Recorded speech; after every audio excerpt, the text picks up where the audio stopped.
Oh, this is wild. Tucker Carlson. Thank you. I've been good to see you. Thank you. I feel like I know about half the people in the room. This is wild. What are you doing? Justin Wells. Thank you, guys. Okay. Can I just say, Peter Navarro is back. Welcome to Peter Navarro. Suffering the fate that has happened to so many who are friends with Donald Trump. Thank you for having me. I have been to many conventions. I have never been to a more fun convention or a convention with better vibes. They literally let Navarro out of prison. First of all, thank you. This feels a lot different from what I thought it was going to feel like. I can't hear you, but I know it's something good. So, I watched the video of what happened in Butler, Pennsylvania about 50 times. I think I was one of about 8 billion people around the world who watched it. And the more I watched it, the more it struck me that everything was different after that moment. Everything. And this convention is different. The nation is different. The world is different. Donald Trump is different. When he stood up after being shot in the face, bloodied, and put his hand up, I thought at that moment, that was a transformation. This was no longer a man. Well, I think that. I think it was divine intervention. But the effect that it had on Donald Trump, he was no longer just a political party's nominee or a former president or a future president. This was the leader of a nation.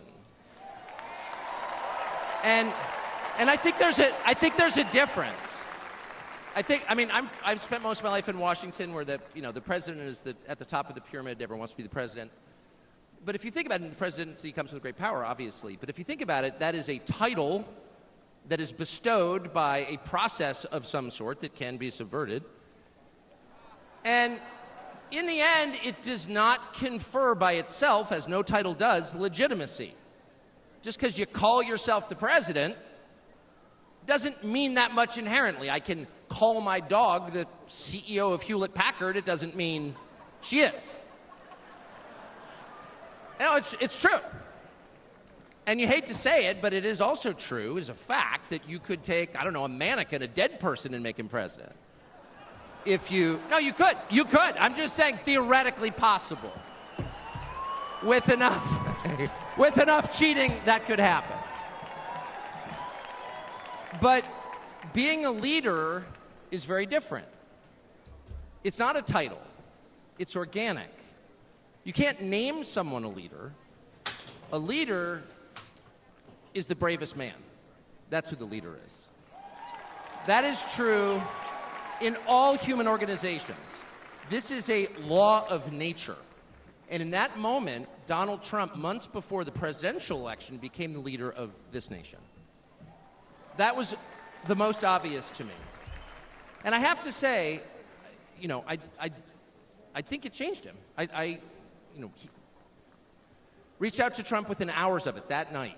And what he said to me that night, having just been shot in the face, he said not a single word about himself.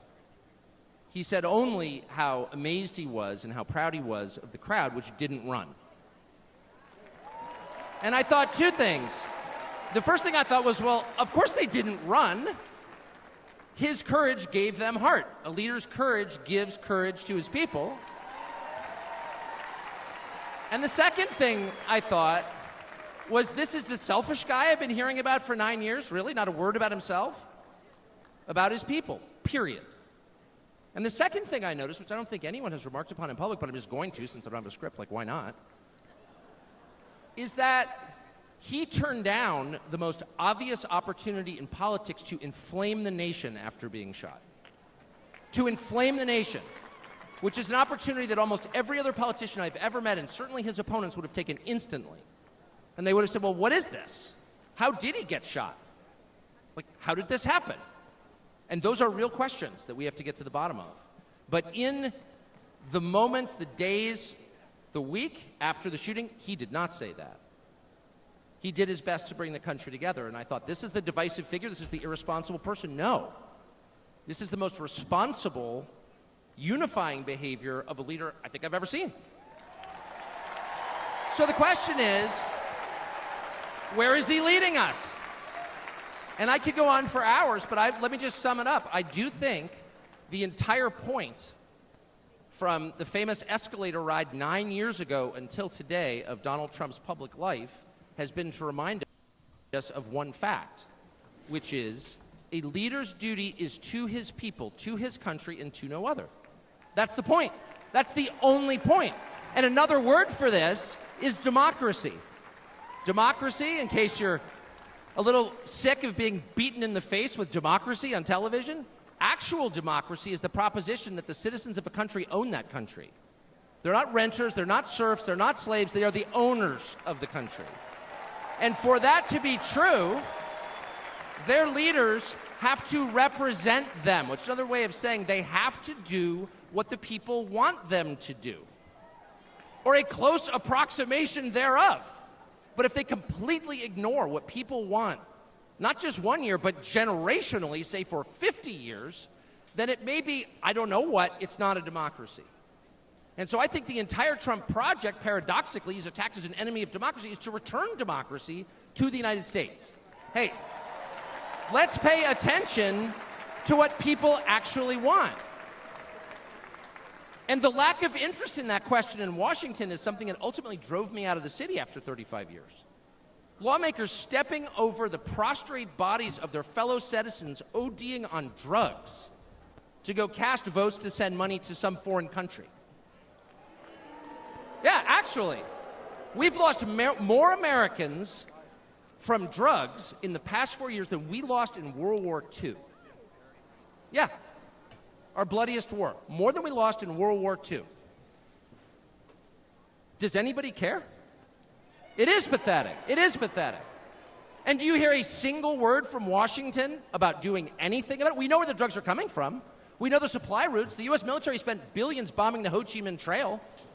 You don't see our commander-in-chief suggesting that we use our military to protect our country or the lives of its citizens. No.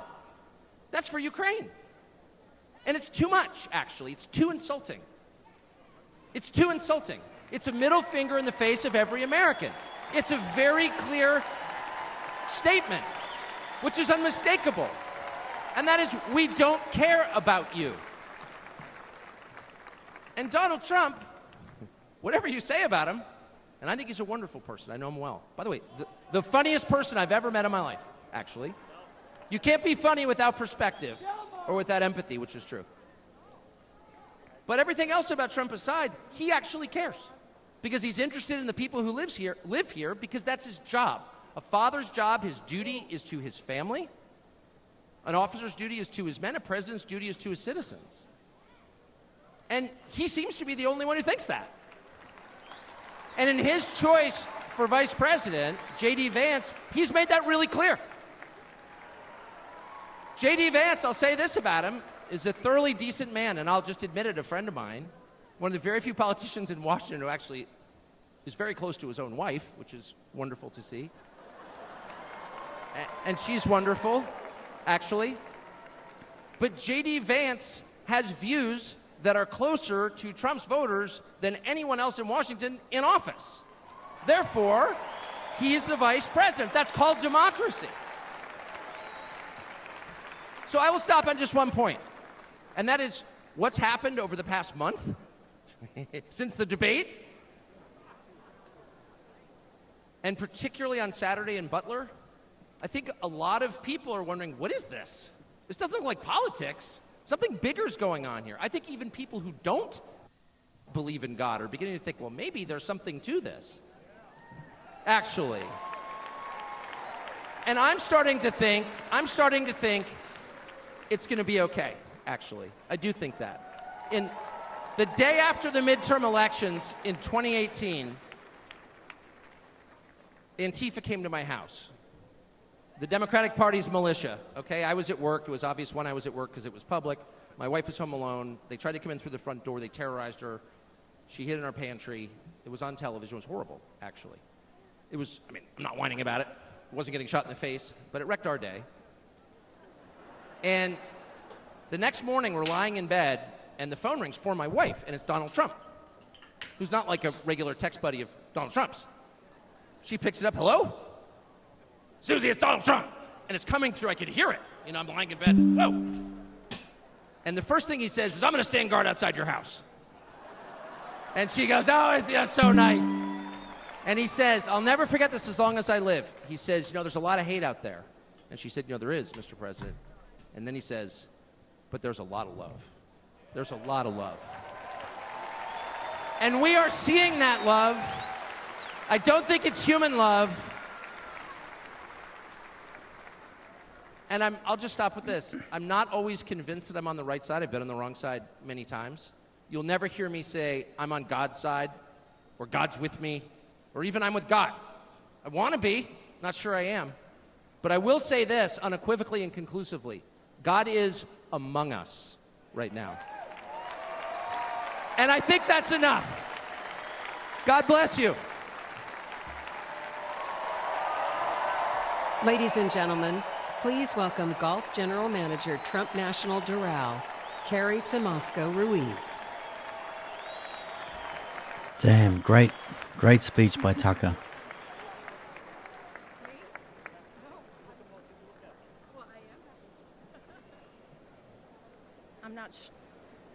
I'm not sure how I follow Tucker, but I'm going to give it a go. Good evening, everyone. My name is Carrie Ruiz, and like some people on this stage this evening, I am not a politician. I am not a public figure. I'm a mom of 3 and a woman of faith who's been fortunate to work side by side with Donald Trump and his amazing family.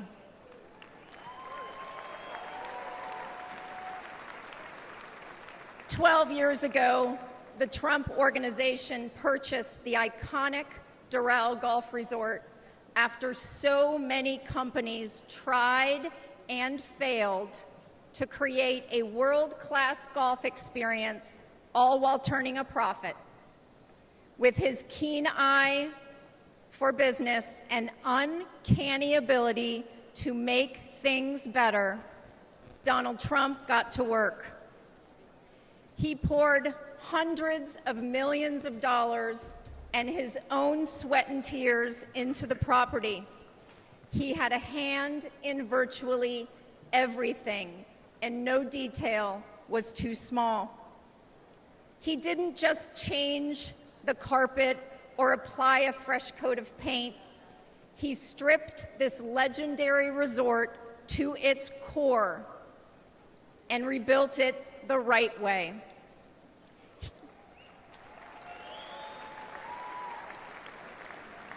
He did the hardest things to make it great again. He also built up the resort's people. Thank you, boss.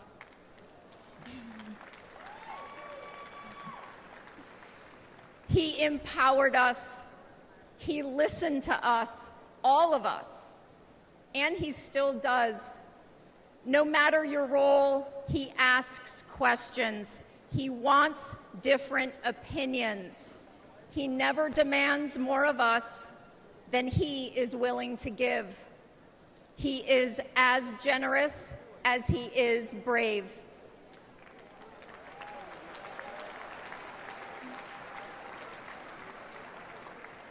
And to those who work for him, he provides unwavering support. When he promoted me to the resort's golf general manager position, it was an out-of-the-box choice in a historically male-dominated industry. I am not a golf professional. I cannot break 90 yet. But none of that mattered to President Trump. He looks at things differently. He welcomes the unconventional. And I am proud to be among the countless women he's promoted to leadership positions.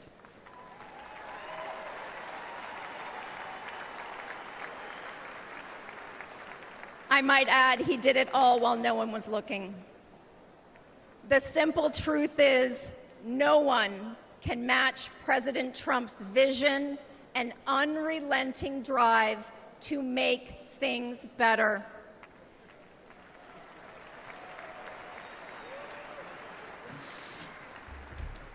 He did it at Doral. He did it as president. He will do it again.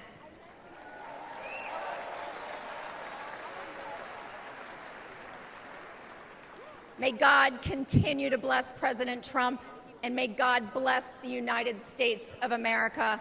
Thank you.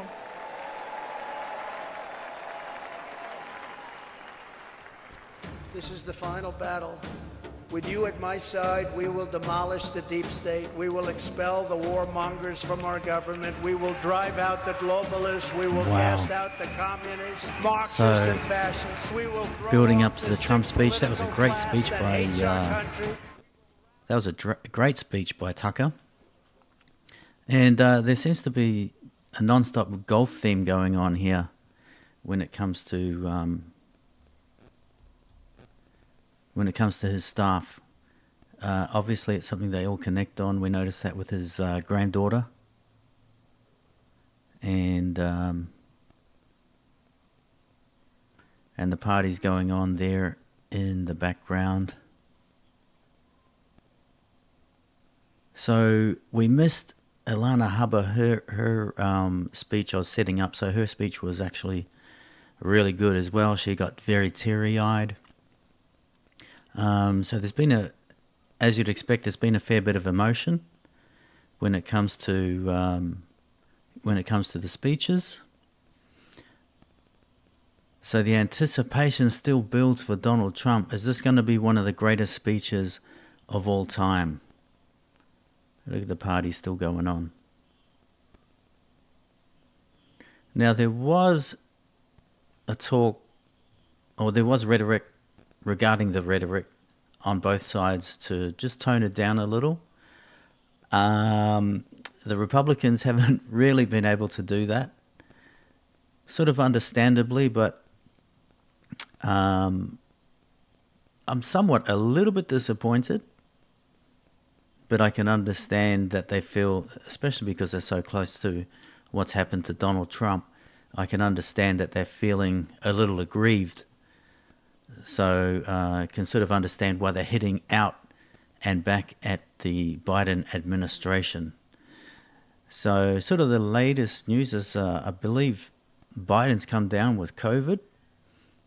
And I think it's like the third or fourth time, even though he's had those shots and all the extras, and despite telling everyone they're crazy if they didn't have them, it doesn't seem to have saved him, because I think it's 3 or 4 times now he's got it.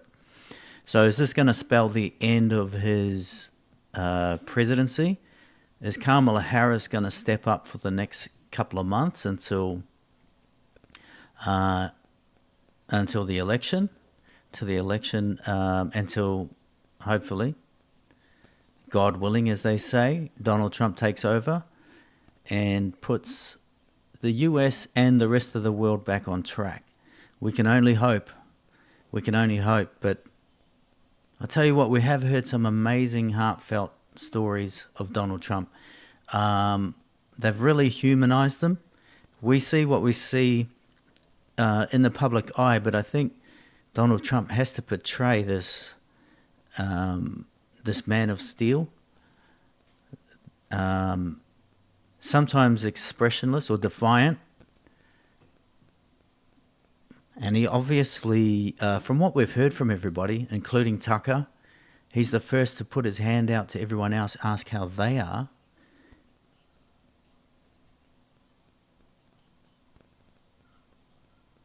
Okay, Annette Albright's coming up.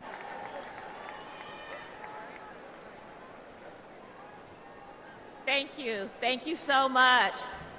Good evening. My name is Annette Albright.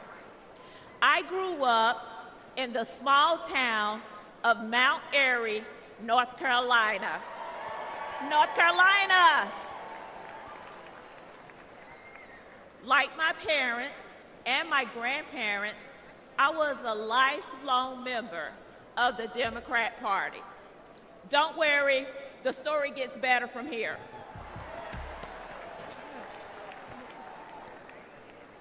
After completing a degree in criminal justice, I started a career working with the North Carolina Department of Corrections.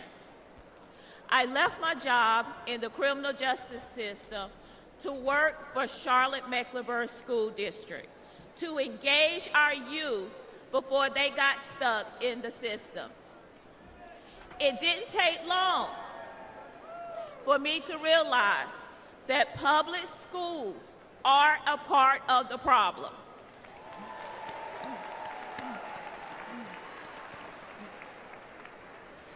Sadly, too many of our schools are more like prisons than places of learning. That must change.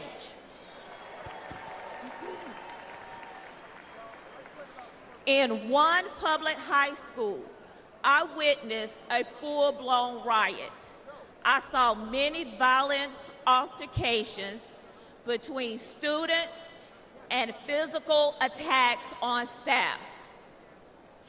During my 14 years working with the Department of Public Safety, offenders never laid a hand on me. Yet, I was violently assaulted by a group of students in a public high school.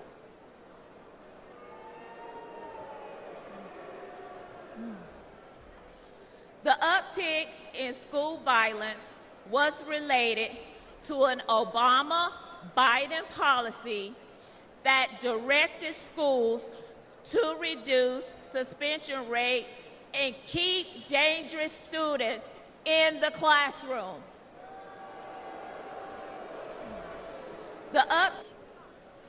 President Trump reversed the Obama policy and put the safety of our kids first.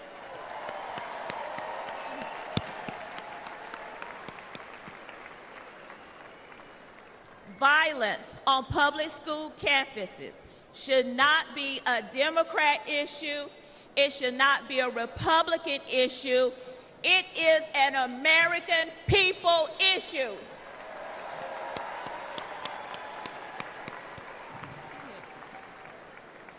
Sadly, I've repeatedly seen that the Democrat Party cares more about appeasing the teachers' union than they do about prioritizing the needs of our kids.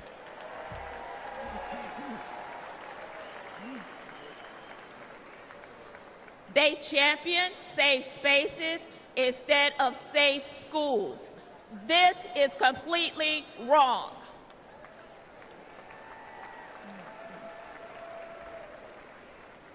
Little by little, I began to see the truth.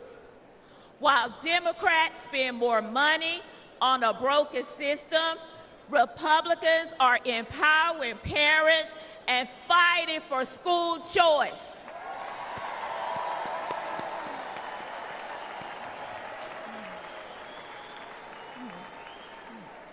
While Democrats think school resource officers are a threat to our students, Republicans know that they protect our kids.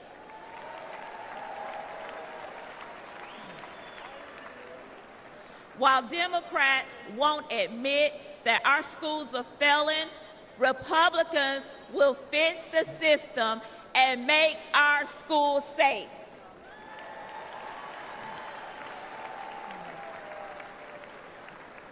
That's why this year, for the first time in my life, I am registered as a Republican.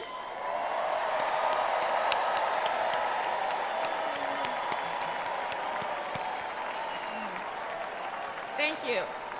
Thank you. And in November, I will proudly cast my vote for Donald J. Trump.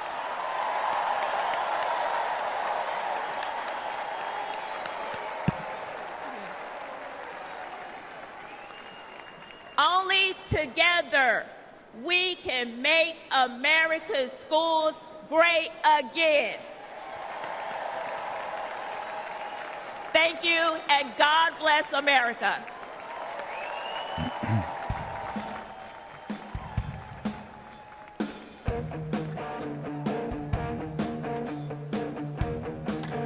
Yeah, interesting. That was one of Vivek Ramaswamy's pet hates is the public school system and how it sort of traps particularly the less fortunate groups of people, how it traps them into their area codes, their zip codes, and they have to stay in schools that aren't necessarily doing well in regards to academics. Usually they're great on identity politics, but Vivek Ramaswamy basically wanted to gut the system, get rid of all the bureaucrats in Washington. I believe there's over 50,000 employees. And his plan was pretty unbelievable.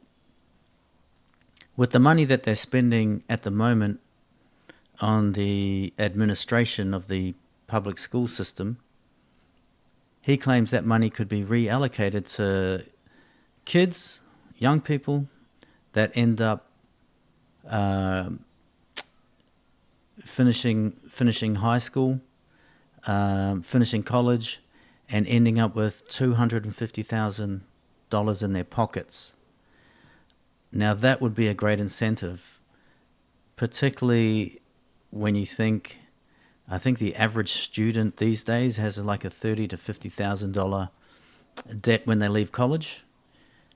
And correct me if I'm wrong, but I'm pretty sure only 25% of college students end up finishing their degrees. So that means approximately 75 people go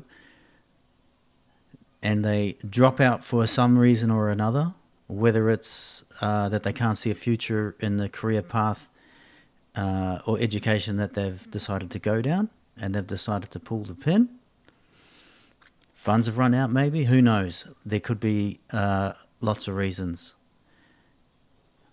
And they end up pursuing a career or a job that's got nothing to do with the degree that they've spent and invested all this time and money in. So, and that's another thing of one of my pet peeves is why Biden decided to bail out the student loan debts. I mean, that's really crazy. What about the people beforehand, but the people coming? Are they going to get bailed out? It seems ludicrous and crazy because this is the beginning of these people's career, their lives, yet veterans and the elderly continually get clamped down on. And, these are the people that we really are indebted to. And they are the ones that need to be looked after first, in my opinion. Let me know what you guys think in the comments. And the build-up continues. And so going back, sort of recapping what I've seen so far over the last couple of days, a couple of the highlights, obviously Vivek Ramaswamy's speech, to me, number one at the moment. His clear messaging, I've said this before, he would have been my VP pick. I hope there's a spot in the administration for him, maybe AG, somewhere where he can actually have a influence. Definitely would make a great advisor to Donald Trump, particularly because his messaging, his vision and everything is so clear. And not only is it clear, it's consistent. So even when he was running for president, his message hasn't changed. And the foundations of those messages are things like family, education, job security, prosperity, And so those are extremely important.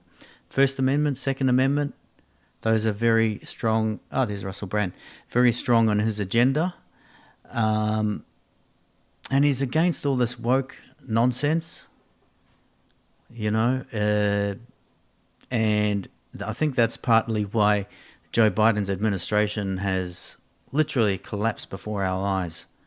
Not only is he, seems like he has dementia and he's incompetent, his policies, which I'm assuming he probably doesn't really know that much about, because I don't think he actually had anything to do with writing the policies. He signed off on them, but his party, whatever agenda they had, it's very hard to understand. The open borders, the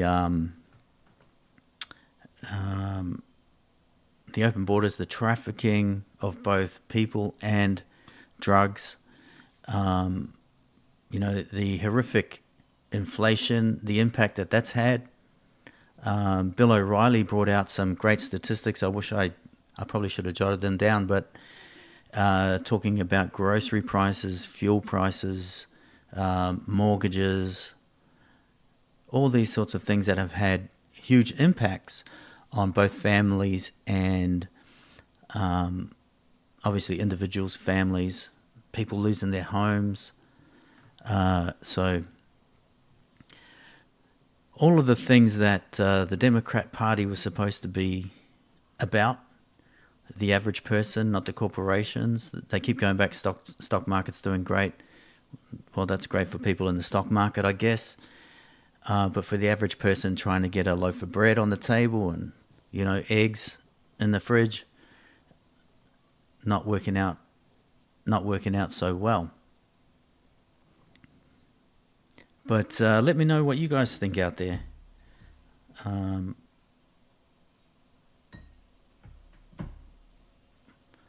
Who's been the best so far for you in regards to the speech makers? J.D. Vance, there's a lot of people sort of like him, don't like him. He seems good. I've been watching a couple of his older interviews.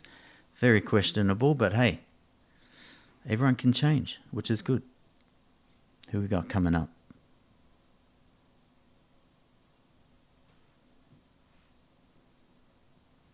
Oh, no one coming up. So yeah, everyone can change. J.D. Vance, who actually went to college with Vivek, they were in law school together. And but yeah, he had some pretty nasty things to say about Trump. Now, Trump's been criticized in the past for picking people that he shouldn't have trusted and that have backstabbed him. We've got our fingers crossed that JD's not going to be one of them, but it seems as though his values align very much with...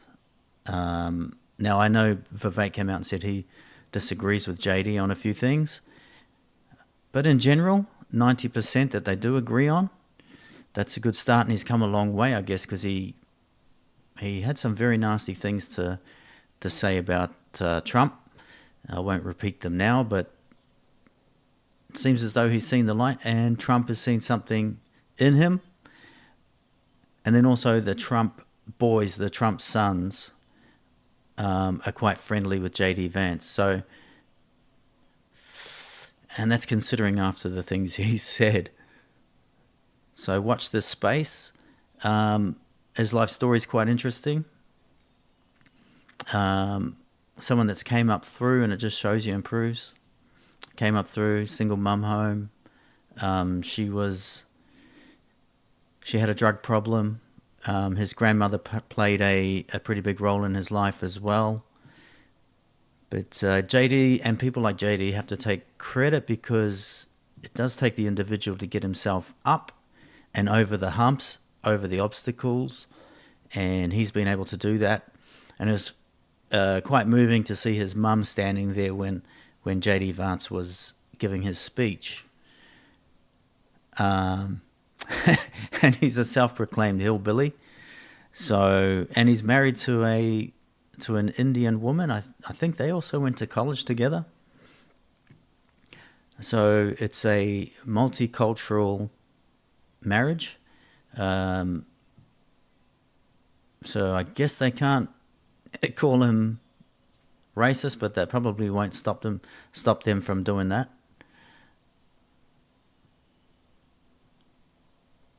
Anyway, we wonder who's coming up. Damn, I sound like Joe Biden. Anyway.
So we are waiting for Trump's speech to come. We've had Tucker Carlson, which was a great speech. We've had Ilana Hubbard, which unfortunately I wasn't live at that particular time, but she had a great speech. Apparently Kid Rock still to come, and Hulk Hogan.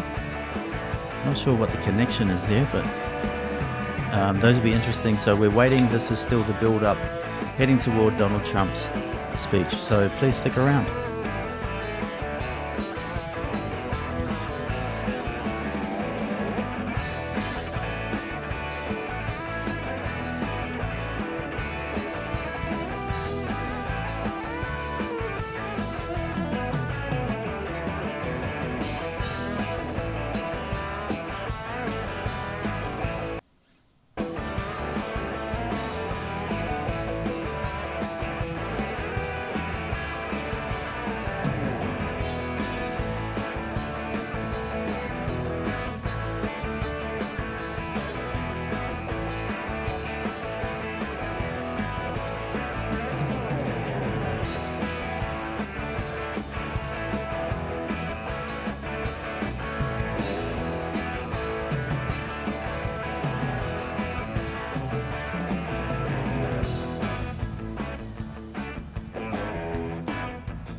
Still waiting on Trump, guys. Still waiting on Trump. Coming up. Kid Rock's coming up. Hulk Hogan's coming up. I'm not sure which order, but still to come.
There's the Don.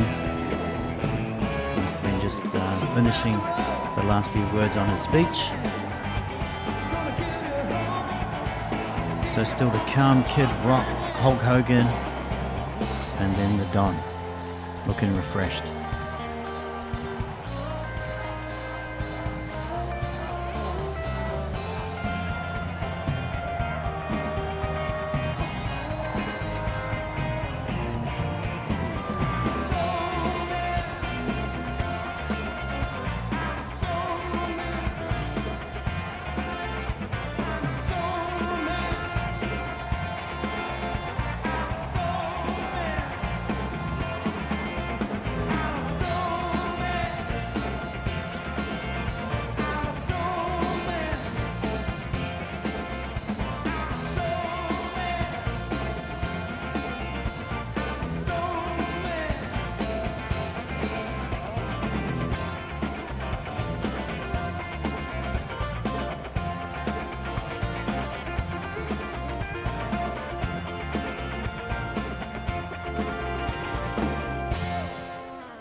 Who's up next? Hulk Hogan.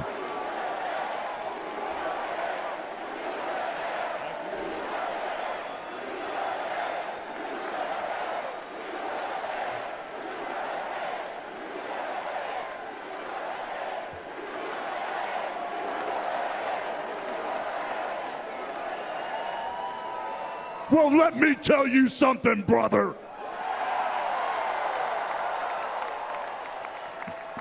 You know something? When I came here tonight, there was so much energy in this room. I felt maybe I was in Madison Square Garden getting ready to win another world title. Or maybe I thought the vibe was so intense, the energy was so crazy, it felt like maybe I was going to press that no-good, stinky giant over my head and slam him through the mat, brother. But what I found out was I was in a room full of real Americans, brother. And at the end of the day, with our leader up there, my hero, that gladiator, we're gonna bring America back together. One real American at a time, brother.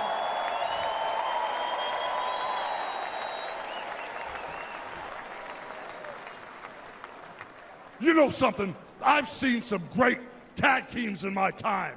Hulk Hogan and, ooh yeah, the Macho Man Randy Savage. But you know something? I see the greatest tag team of my life standing upon us, getting ready to straighten this country out for all the real Americans.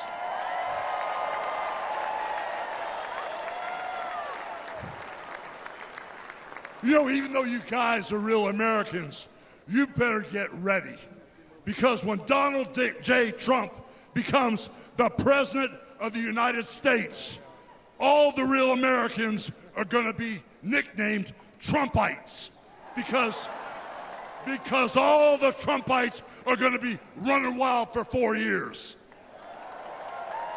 So with the power of Donald J. Trump and all the Trumpites running wild, America is going to get back on track. And like Donald J. Trump said, America is going to be great again.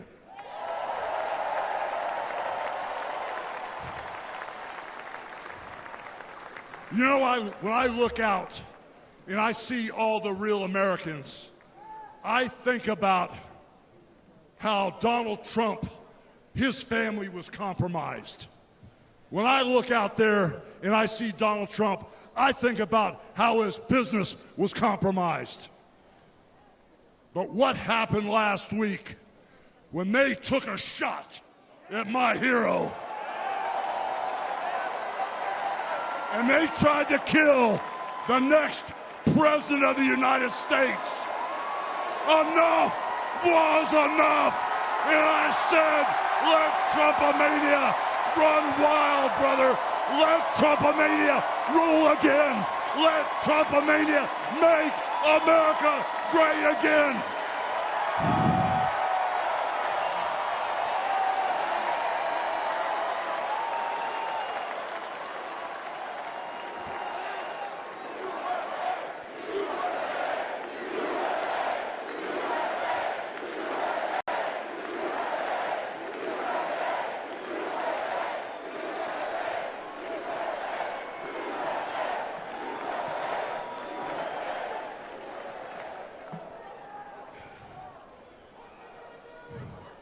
You know something, Trumpites? I didn't come here as Hulk Hogan, but I just had to give you a little taste. You know, my name is Terry Bollea. And as an entertainer, I love you too. And as an entertainer, I tried to stay out of politics. But after everything that's happened to our country over the past 4 years, and everything that happened last weekend, I can no longer stay silent.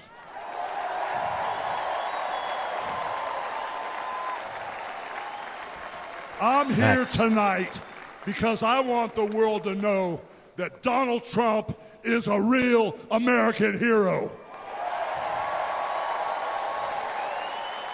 And I'm proud to support my hero as the next president of this United States.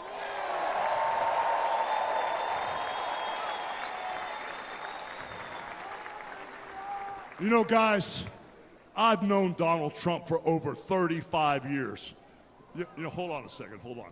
I just had a flashback. Man. This is really tripping. You know, the last time I was up on stage, Donald Trump was sitting at ringside at the Trump Plaza. I was bleeding like a pig, and I won the world title right in front of Donald J. Trump. And you know something? He's gonna win in November, and we're all gonna be champions again when he wins.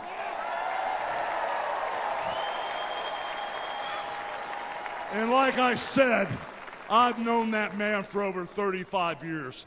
And he's always been the biggest patriot, and he still is. He's always told you exactly what he thought, and he still does, brother. And no matter the odds, he always finds a way to win. And when he's back in our White House, America is going to start winning again.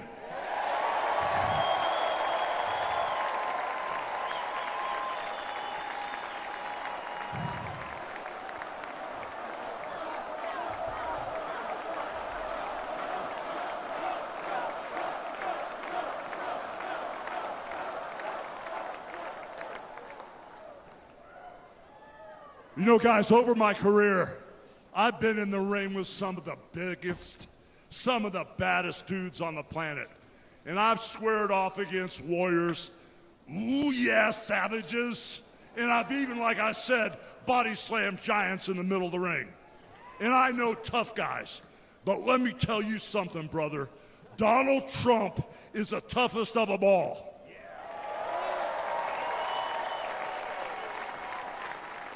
They've thrown everything at Donald Trump. All the investigations, the impeachments, the court cases, and he's still standing and kicking their butts.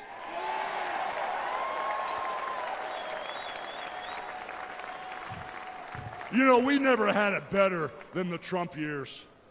Back then, we had a thriving economy. We had strong borders. We had safe streets. we had peace and respect around the world. But then we lost it all in a blink of an eye. Crime is out of control. The border is out of control. The price of food and gas and housing is out of control. And the only person who can clean this up is Donald Trump.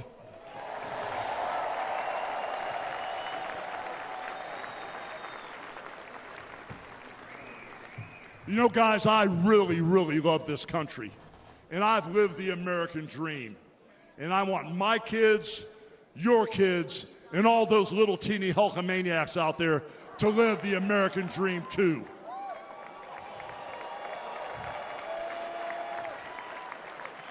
This November, guys, we can save the American dream for everyone. And Donald Trump is the president who will get the job done. So all you criminals, all you lowlifes, all you scumbags, all you drug dealers, and all you crooked politicians need to answer one question, brother. What you gonna do when Donald Trump and all the Trumpomaniacs run wild on you, brother? God bless you, and thank you.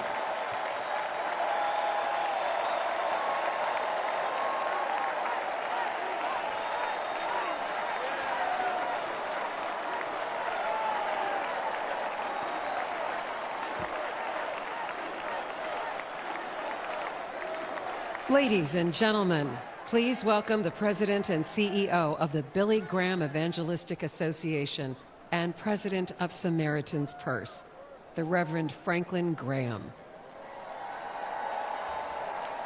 Well, Joe Biden had The Rock. Donald Trump's got Hulk Hogan.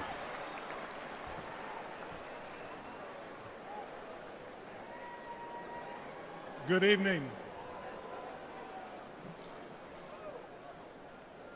I've got the hardest job tonight. I have to follow Hulk Hogan.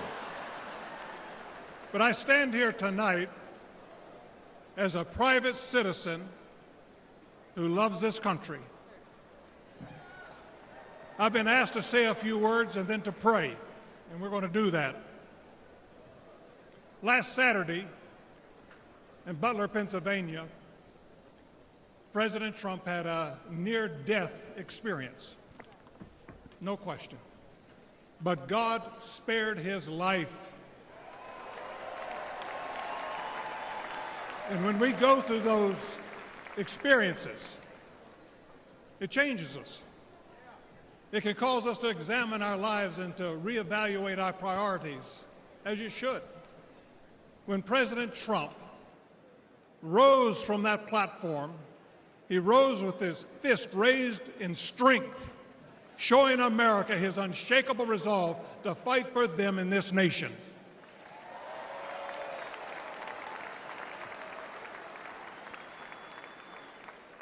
I cannot explain why God would save one life and allow another one to be taken. I don't have the answer for that. But one thing I do know is that God loves us, and he wants us to be with him in heaven one day. And that's through faith in his Son, Jesus Christ. You see, the Bible says that God so loved the world that he gave his only begotten Son, that whosoever believeth in him shouldn't perish but should have everlasting life. For as long as I've known the President Trump, I've found him to be a man of his word. Things that he said he'll do, he did. When he told me and our country in 2016 that he was going to appoint conservative justices, guess what? He did. In 2016, he said he would defend religious liberty, and guess what? He did. In 2019, I was with him at the United Nations when the first president of history of this country stood there to advocate for religious liberty worldwide.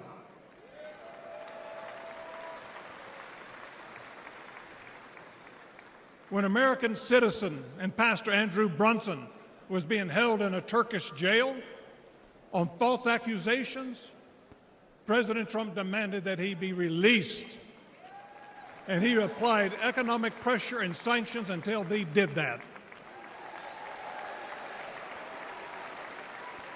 I'm grateful and thankful for what he did as the 45th President of the United States.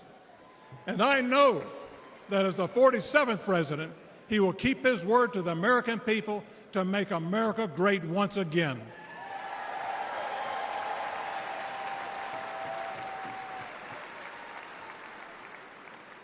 It's an honor for me to be asked to pray for Donald Trump this evening.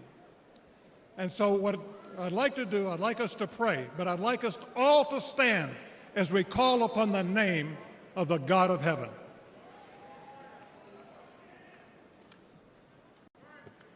Our Heavenly Father, we come before you this evening with grateful hearts. Thank you for saving the life of President Donald J. Trump. In his own words, it was you and you alone who saved him.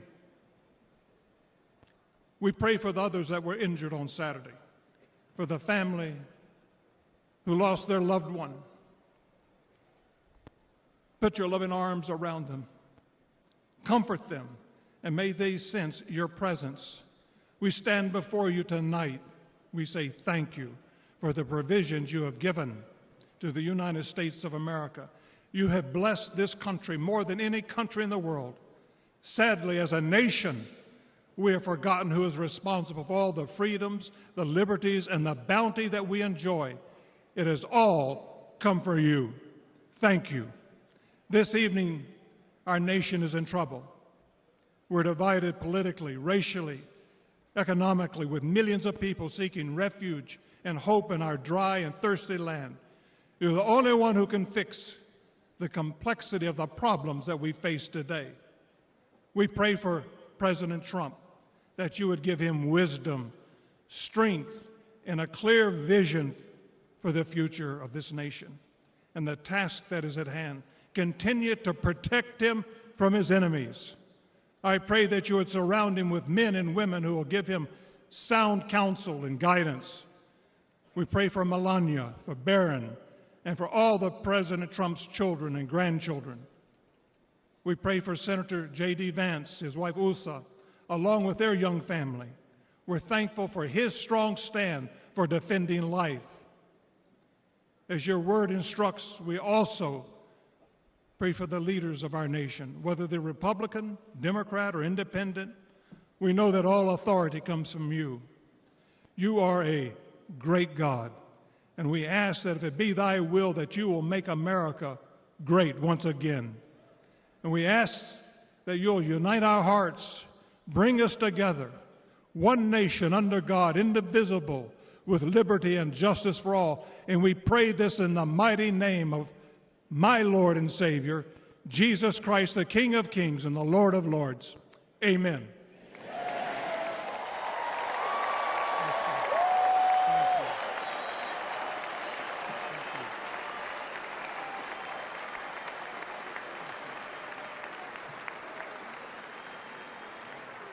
Ladies and gentlemen, please welcome businessman and Executive Vice President of the Trump Organization, Eric Trump.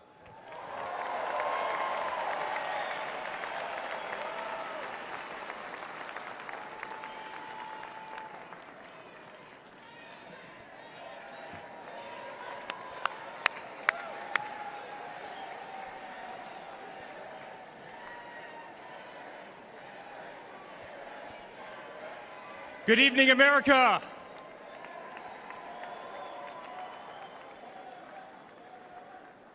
Eight years ago, my father sat our family down. He spoke of a nation in decline, of dreams slipping away, of a future endangered by failed leadership and broken promises.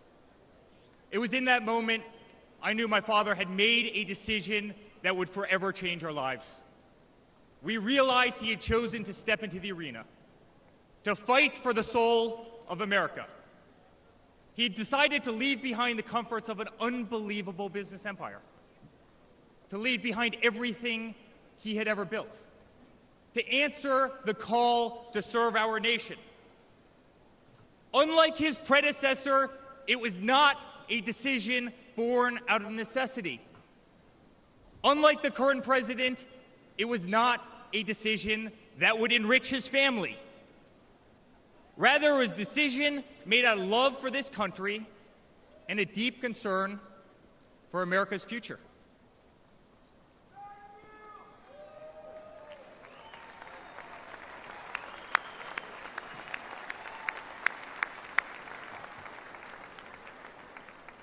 My father was clear it would not be easy, that there would be a huge price to pay, and that the attacks would be vicious. Looking back, that was an understatement. The made-up Russia hoax, the sham impeachments, the efforts to destroy an unbelievable company, a company that I run today, the efforts to cancel us, to silence him, to gag his free speech, and to drag him through every radical left courthouse in America, to take his life. Yet through it all, he's shown unwavering courage and determination, not just in public, but in every private conversation with me and our family.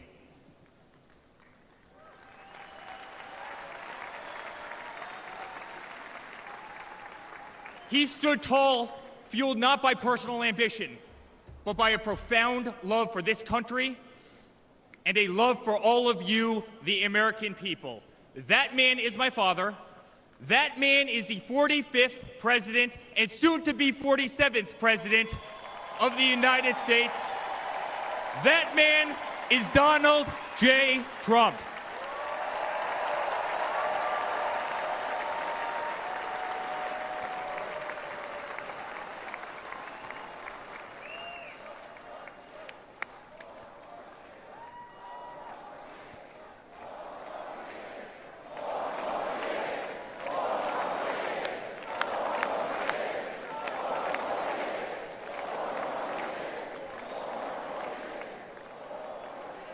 Each time I've stood on this stage, America has been at a dire crossroads.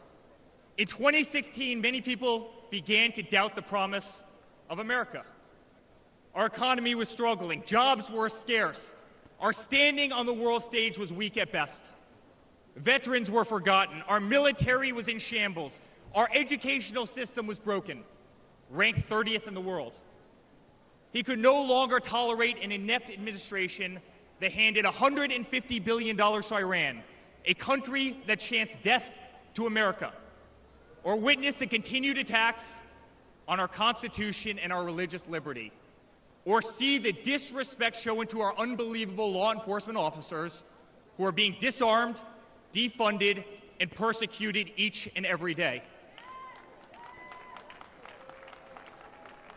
He could no longer stand to see words like Christmas stripped from public use or the Pledge of Allegiance removed from our schools. But my father saw potential where others saw despair. Donald Trump built the New York City skyline. He did so during a time when businesses were turning away from the city he loved. Crime was rampant. The streets were dirty. But he had the Midas touch, and he turned those streets and neighborhoods into gold. He faced every challenge with tremendous vision and grit. As he did during the 2016 election, he rolled up his sleeves. He remained unapologetic. He did not care to be politically correct.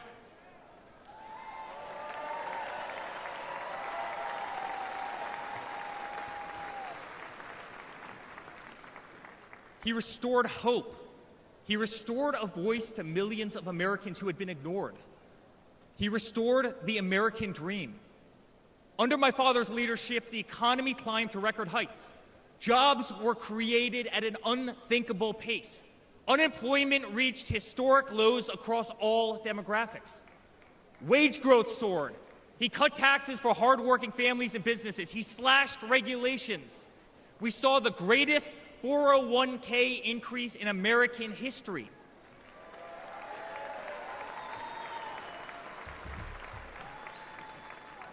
People bought their first homes in an environment that saw 2 to 3% interest rates. They started their families. My father made the United States energy independent with the lowest gas prices in decades.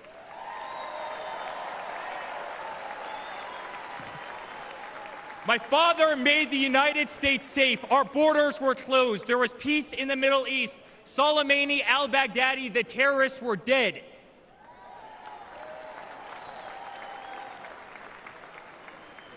My father made the United States respected again, with the courage to walk into countries like North Korea, with the courage to impose tariffs on China, and with the courage to tear up trade deals that cost Americans their jobs.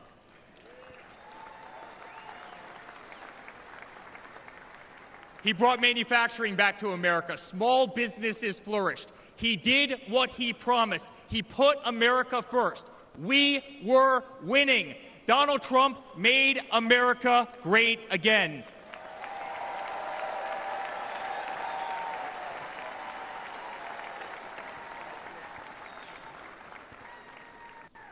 But he also created a movement that threatened the special interests and the political elites. A movement that cast a bright light on the institutions weaponized against the American people. You see it in our schools. God bless the moms who fought back.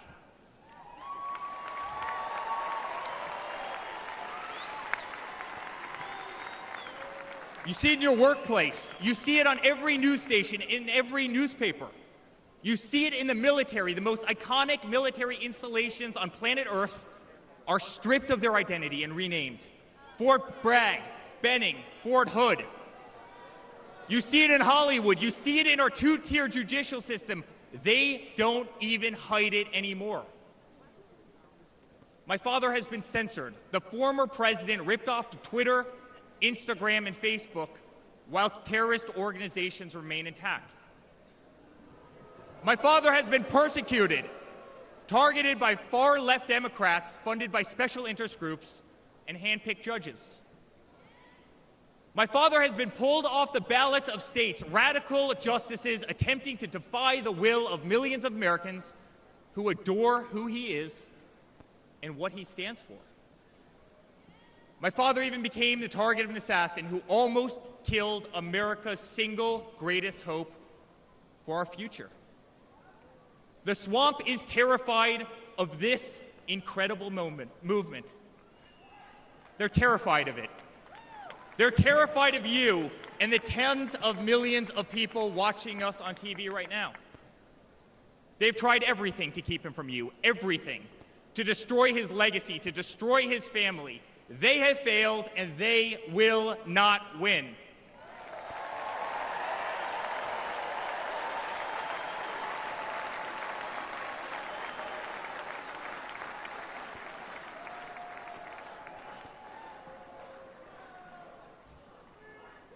I love my Florida delegation right here.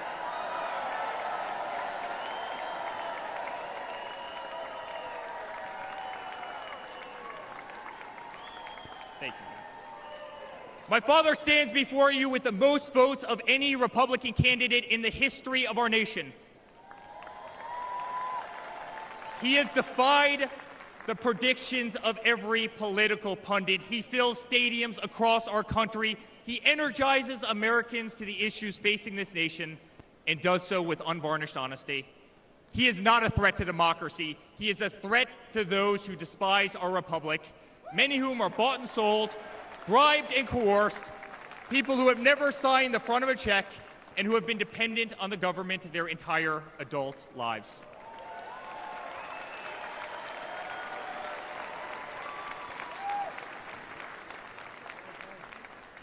Today, as it was in 2016, America's at that crossroads again. Energy prices are soaring. Interest rates are crippling. Everything is unaffordable. The US dollar has been diminished. Inflation has made it impossible for Americans to live, to save for their future. Our infrastructure is crumbling. Our border is out of control. Millions are dead and displaced in Russia and Ukraine, a war that has no end and a war that we are funding. The Middle East has become a hornet's nest. Our greatest ally, Israel, totally under siege. Fentanyl is killing our youth and destroying families, while the current administration stands idly by, hoping their inaction will import illegal votes. Crime terrorizes our cities and our suburbs as far-left policies handcuff police. Male athletes, guys my height, 6'5", are swimming in women's sports.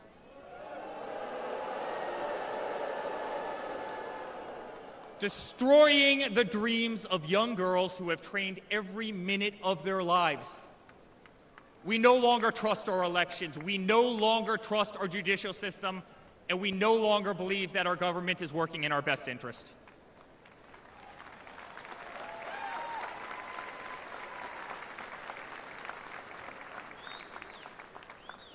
In spite of where we are today as a nation, I'd like to speak to every American. To the homeless veteran sleeping under a bridge as illegal immigrants are housed in the most expensive hotels in New York. I'm sorry. Crazy. We know it's wrong, and we will fix it.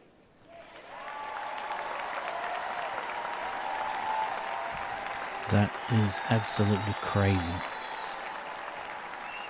To the single mother who can no longer afford her rent, afford groceries, and has been forced to work 3 jobs, I'm sorry. It does not have to be this way.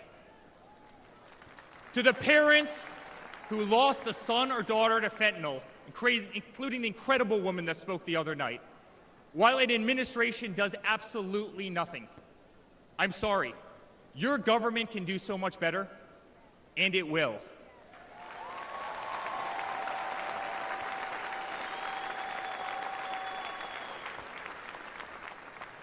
To the children who are being brainwashed instead of learning the fundamentals in school, I'm sorry.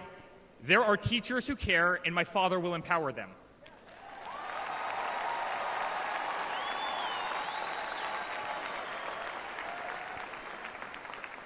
To the law enforcement officers, our brave Border Patrol, Secret Service agents who work every single day to protect our communities, knowing damn well that the system will throw you under the bus, I'm sorry. We will stand behind you.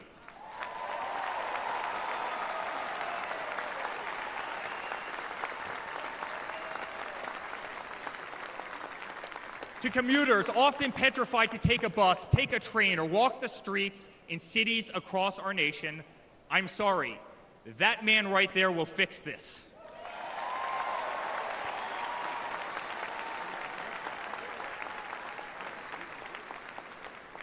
To the construction workers, to the middle-class families, to the families with children with disabilities, families who can no longer afford medical benefits or to take a vacation, I'm sorry.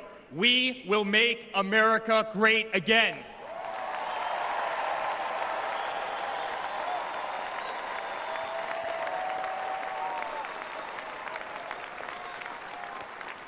Damn, lot to do. And to my father, who has been ruthlessly silenced, slandered, and attacked by a corrupt administration, I'm sorry.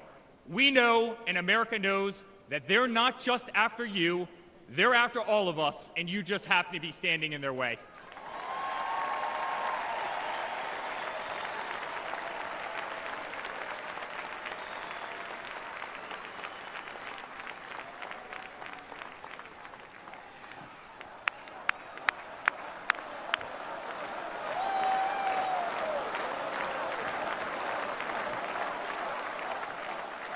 To all Americans watching tonight, the greatest retribution will be our success. Success not just for ourselves, but for our grandchildren and our children. Under President Donald J. Trump, the swamp will be drained. America will be respected. Our cities will be safe. Our streets will be clean. And our border will once again be secure.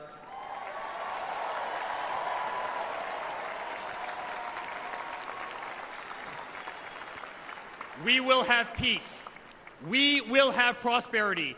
Your hard-earned tax dollars will enrich a better America, not be squandered in corrupt foreign nations. Education will be handed back to the states. We will no longer be 30th in the world. We will be first.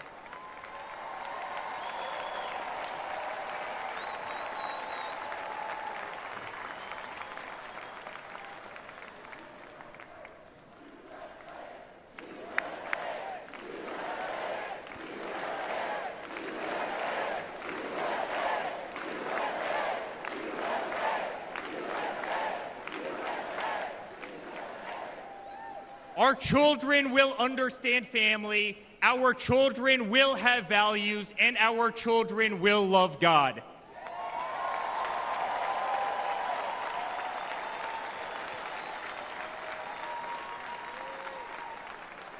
Our country will prioritize free speech, respect freedom of religion, and honor our Constitution.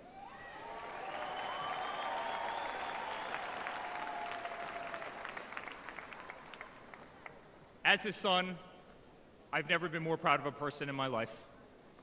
A man who has defied all odds more than once. A man who believed in the promise of America when others turned away. A man who saw a nation in need of a champion and answered that call with unwavering determination and courage. A man who survived a bullet that was intended to eliminate him permanently from our future and from our family. Never have I been more proud to be a Trump.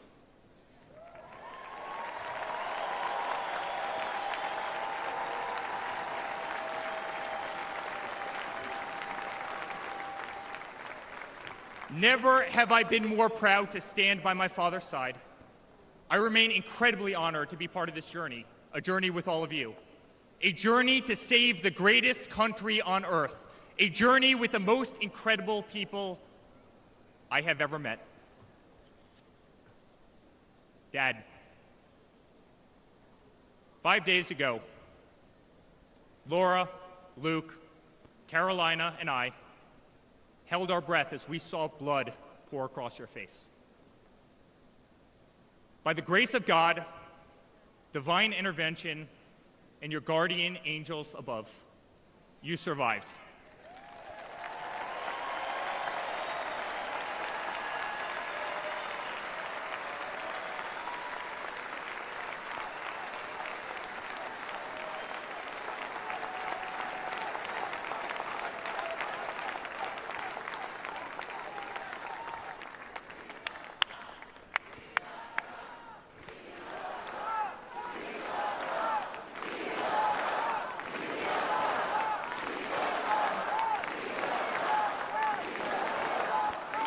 Damn, these guys have been going for 4 days. You are the greatest fighter I have ever seen. You are strong, you are full of life, and you are unapologetic. Your optimism is contagious. Your backbone is unbreakable. Your conviction to fight for what is right and against all that is wrong is truly next level.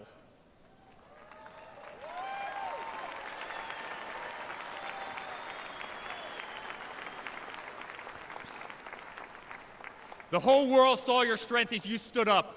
You wiped the blood off your face, and you put your fist in the air in a moment that will be remembered as one of the most courageous acts in the history of American politics.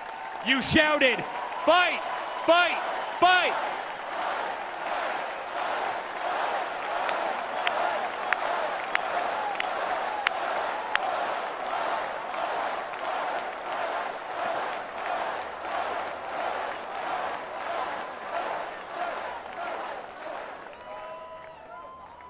I'm honored to be your son. I'm honored to speak to our great nation tonight. You are a true leader. You epitomize strength. Our country loves you. Our country appreciates you. Our country misses you. And on November 5th, our country will re-elect you as the 47th President of the United States of America. Good night, Milwaukee. God bless you all.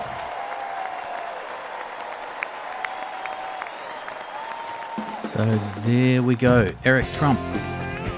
So we can't be too far off the main speaker, Donald Trump. Now, the energy of this crowd's been pretty amazing. They've been there for like 4 days. I'm sure some have come and gone over those 4 days, but what about the energy of Donald Trump? 78 years of age, recently been shot. Just a few days ago, he's heading down towards the stage. Now, will this be one of the great speeches of all time? With Donald Trump, you never know what you're going to get when it comes to a speech. It can start in one place and veer off in other directions, which is fine. I'm sure it's going to be entertaining. They usually are. But what most people, I think, are waiting for, anticipating, is to see whether it's a unifying speech or not, or whether he's going to continue to pile on Joe Biden and that administration of his. We're about to find out, I'm sure.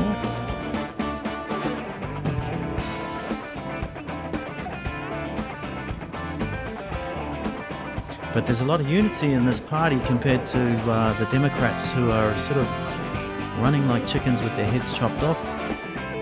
Who's going to be, we don't even know who's going to be in the top job next week. Maybe Kamala will replace Biden because Biden's gone down with COVID. Maybe Kamala will replace him before the election itself. Maybe she's going to tick a few DEI boxes. First black, first Indian, first female. Okay, wait on, I got that around the wrong way. First female, first Indian, first black female president. That's a scary thought. But a little bit like Biden. Well, Biden's got an excuse because I think he actually does have dementia or something like that. Kamala's excuse, I'm not sure, but she's fairly airy-fairy. She doesn't seem to know what the heck's going on. So, here's the Trump family, J.D. Vance and his wife. Good to see Trump with his grandkids. Like I said in the chat, very impressive family. The thing that impresses me the most is, well, there's many things that impress me. The fact that Donald Trump has had 3 wives, he's had children to those 3 wives, and he's been able to keep it all together. The kids seem to show admiration and respect for each other.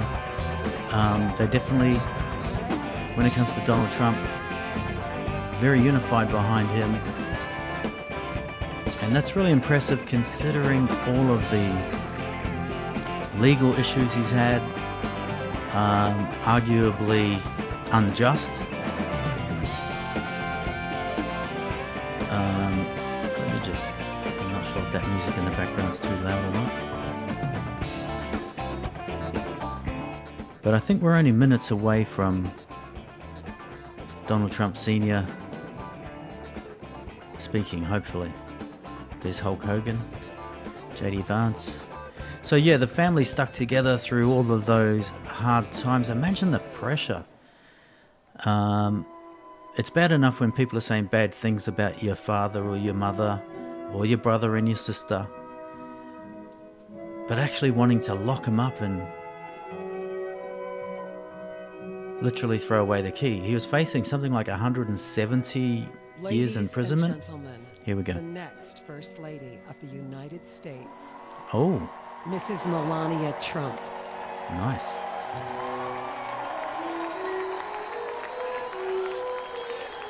Now this woman needs a lot of credit.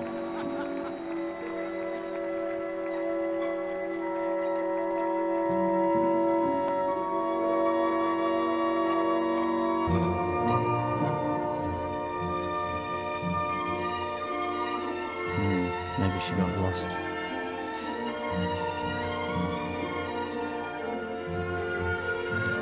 Yeah, she absolutely needs a lot of credit for standing by Donald Trump.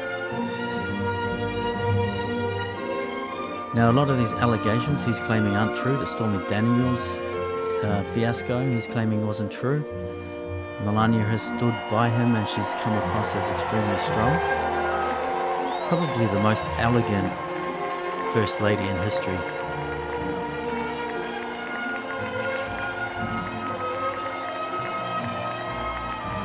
A lot more elegant than Big Mike.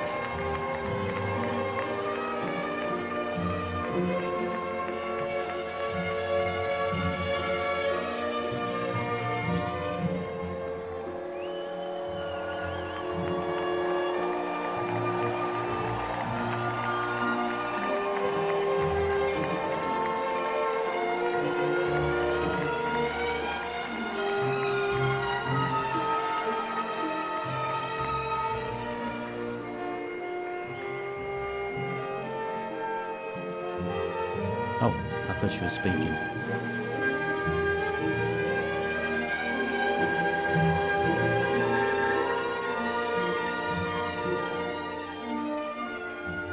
Okay.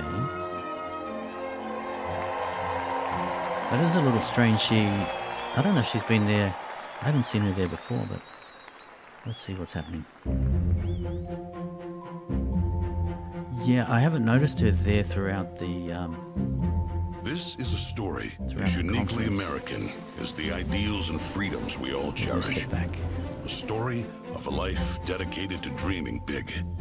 A story about giving back to the people in his beloved city.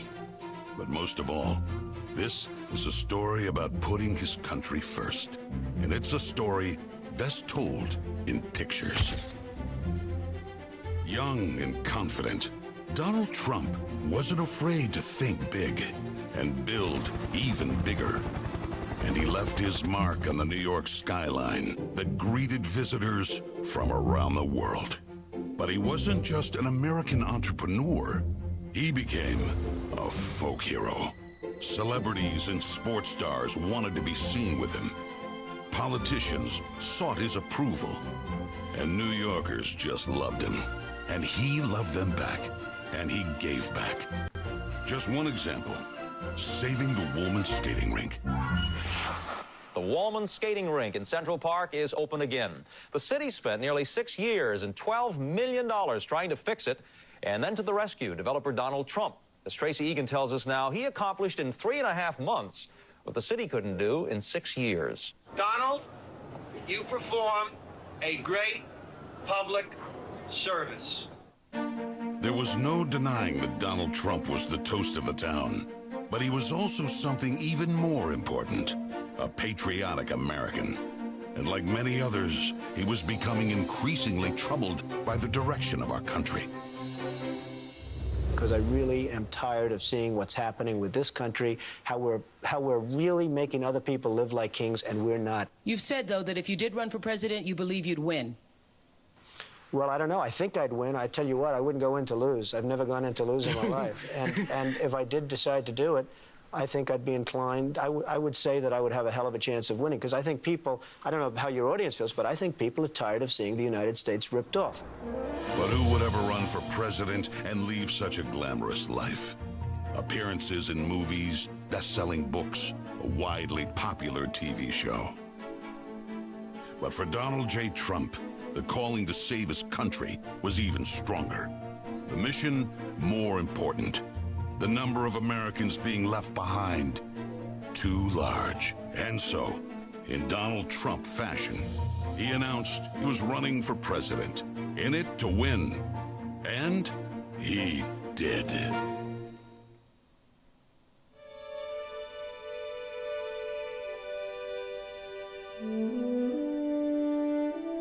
From his first day in office, the Washington politicians learned something about President Trump.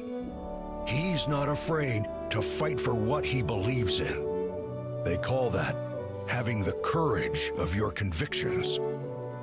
First up, the Trump tax cuts, largest in America's history, and it led to higher take-home pay for working families. Unfortunately, today, taxes are up and incomes down. The politicians just never learn. Next for President Trump, secure our border. Check. Miles and miles of wall built. ISIS and other terrorists deterred. But now, we have the Barney Fife of border security, leading to 250,000 Americans dead from fentanyl coming in. Brutal migrant crime spreading across America. And ISIS now here. President Trump promised he'd keep America out of endless wars. Welcome words to the families of our young men and women who serve. And another promise kept. He started by strengthening our military. then traveled the world, meeting with our allies, and even with our main adversaries, just so they understood that America's strength and resolve was back. Because that's what a strong commander-in-chief does. And it led to a stable world at peace and our troops safe. Today, a different story. Our enemies smelled weakness, then set the world on fire. Putin saw it, then invaded Ukraine. Hamas saw it, then started a war in the Middle East.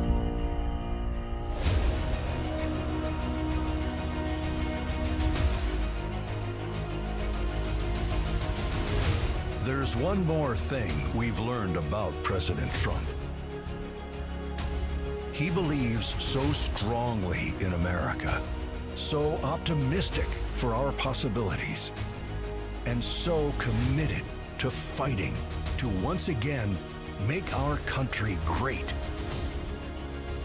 that there is nothing that is going to stop him.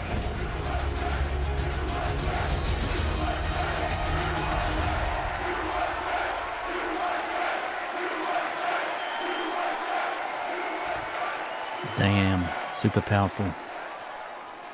Ladies and gentlemen, please welcome Kid Rock. Oh, Kid Rock, I forgot he was up.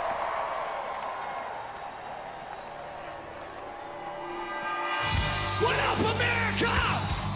If you're ready for President Trump to take the stage, I need everybody to stand up.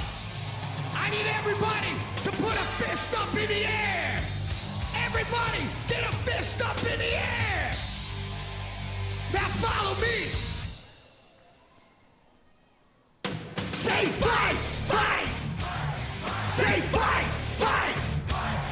Say fight, fight. Now say Trump, body scream.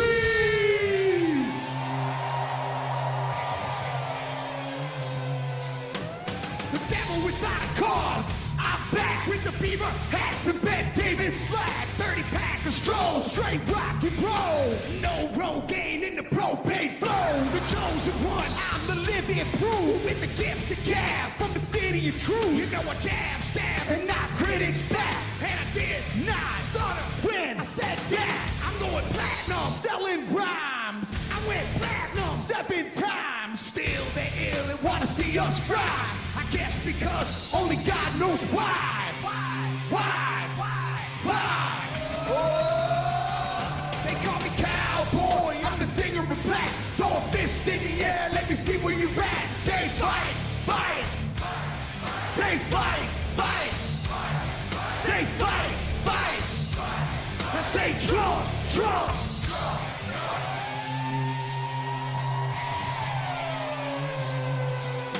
I like AC/DC and ZZ Top. Bocephus beasties and the kings of rock. Skinner, Seeger, lit the corn to stones. David Allen and the no-show Jones. Yeah, pass that bottle around. Got the rock from Detroit, the soul from Motown. The underground, straight Detroit pimp. With tracks to Mac and slap back to back. Never gain no pay, I don't play with ass. Well, watch me rock with Liberace Flash. Punk rock the Clash, boy bands are trash. I like Johnny Cash and Grandmaster Flash.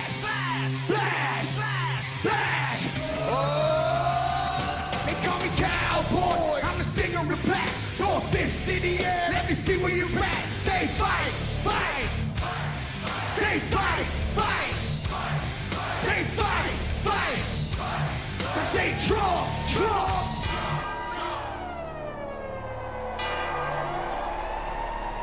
I'm an American badass. Watch me kick. You can roll with rock or you can. I'm the ultimate. I'm like Amazing Grace. I'm on rock and roll. Never rock this place. All super fly.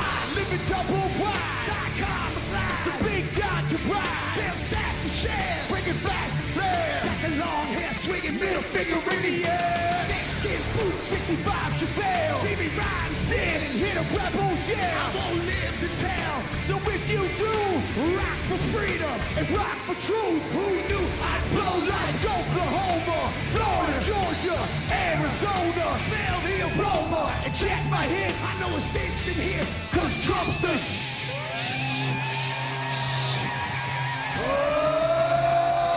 They call me cowboy, I'm a stinger with black. Throw a fist in the air, let me see where you're at. Say Trump, Trump.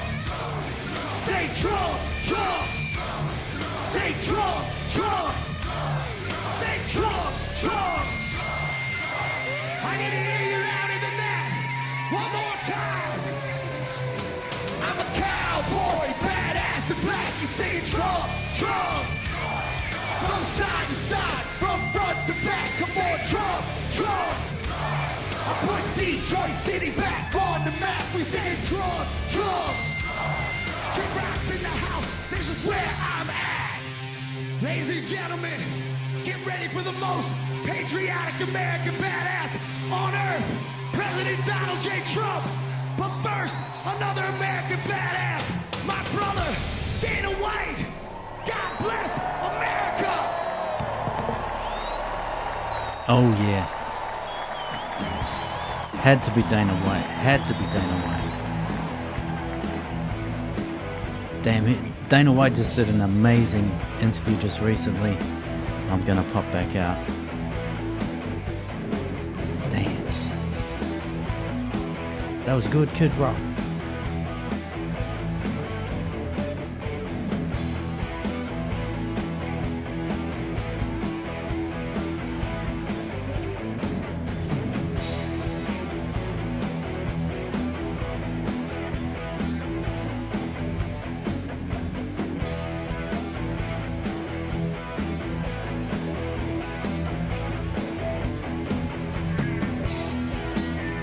Kid Rock called, not Kid Rock, Dana White called Donald Trump the #1 American badass he's ever seen. It's going to be a very interesting speech.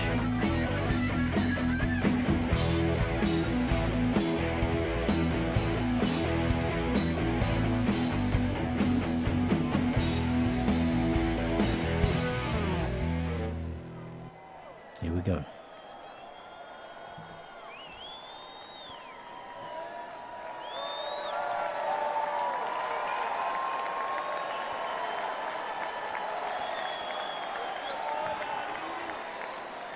Good evening, ladies and gentlemen. I am Dana White. I am the CEO and president of the Ultimate Fighting Championship. So 2 weeks ago, I got a call from President Trump asking me if I'd be willing to speak tonight. As usual, there was no pressure, no demands. He asked me as a friend, and of course I said yes. Then, after I accepted his offer, he sent me a text message, and I just want to read to you a little piece of what President Trump wrote to me. Dana, I'm so honored that you will be doing the introduction at the National Republican Convention. Think of it as the biggest fight you ever had, a fight for our country and even the world. I only wish you didn't have to interrupt your family trip, but I hope they understand they love you and they know how important this is. Now think about this. This man's running for president of the United States. He's fighting for the future of this country, and he's concerned about interrupting my family trip. That's the President Trump that I know. A man who truly cares about people. The mainstream media likes to push the narrative that he doesn't care about anyone but himself. I absolutely know that's not the truth, because I've been friends with this guy for 25 years. And for the people who know me, they'll know this is true. I just want to make something very clear. Nobody in the Trump campaign has ever told me what to say. Nobody tells me what to say, and I'm nobody's puppet. Facts. And I'm not telling you what to think. I'm telling you what I know. And I know President Trump. I know President Trump is a fighter. I've been saying this since 2015. Now look at what's happened over the last 10 years. We have all seen it with our own eyes.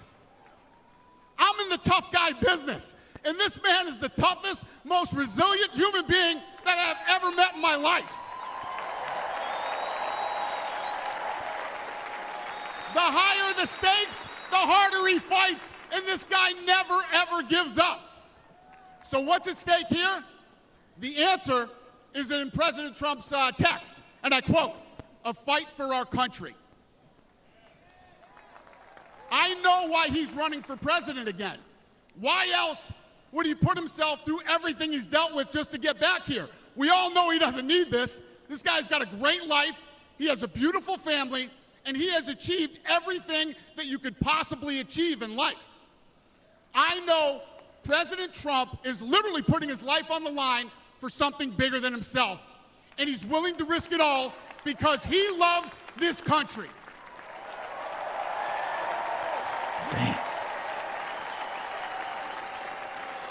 And I know he wants what's best for the American people, all American people. I know he's running for president to save our American dream.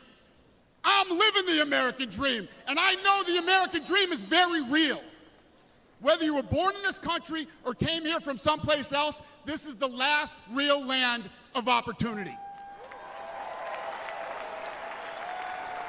President Reagan once said, "Government's first duty is to protect the people, not run their lives." And if you're buried in government red tape, how will you ever start your own business? If you're struggling to pay your bills, how can you ever afford to start a family?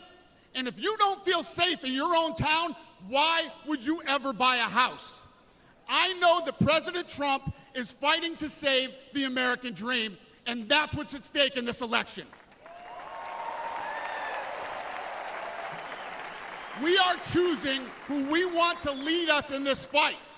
I know President Trump is a proven leader, a fearless leader, and this country was in a much better place when he was in the Oval Office.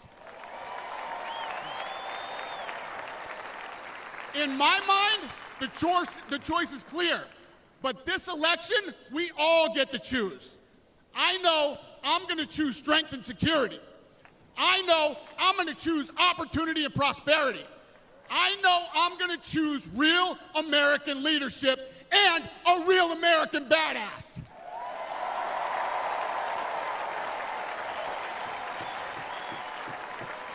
And I'm not telling you what choice to make, and I'm not telling you what to think. I'm telling you what I know. I know America needs a strong leader, and the world needs a strong America. I know Donald J. Trump is the best choice for President of the United States. My fellow Americans, it is my honor to introduce the 45th and soon-to-be 47th President of the United States, Donald J. Trump. Damn, they could have just made Dana vice president. That was bad. In a good way. Wow.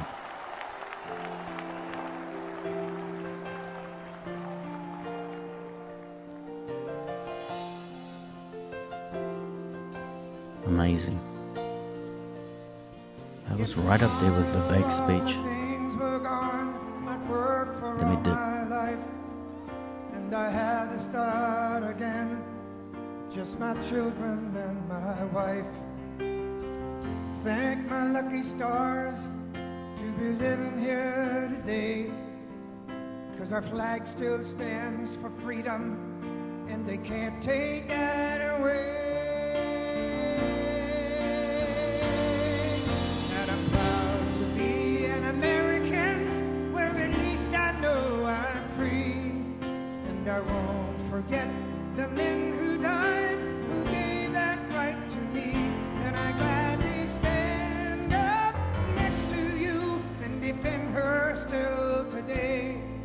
'Cause there ain't no doubt I love this land. Sing it. God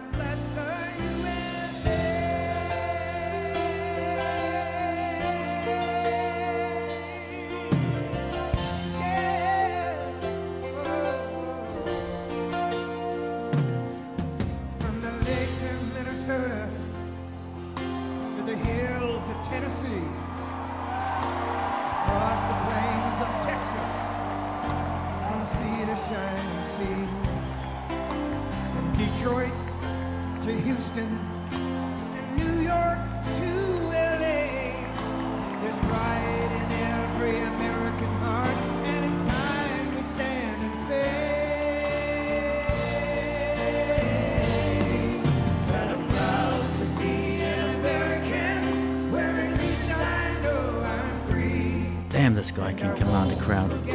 The men who died, who gave that right to me, and I gladly stand up next to you and defend her still today. 'Cause there ain't no doubt I love this land. God bless the USA.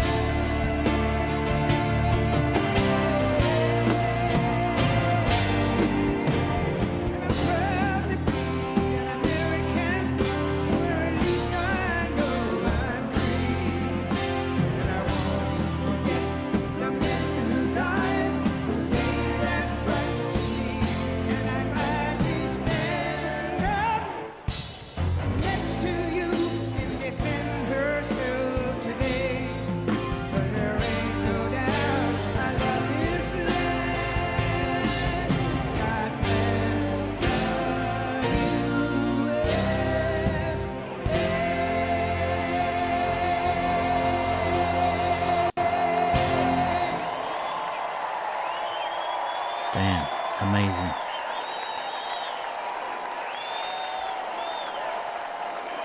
Joe Biden could only dream. He is a badass.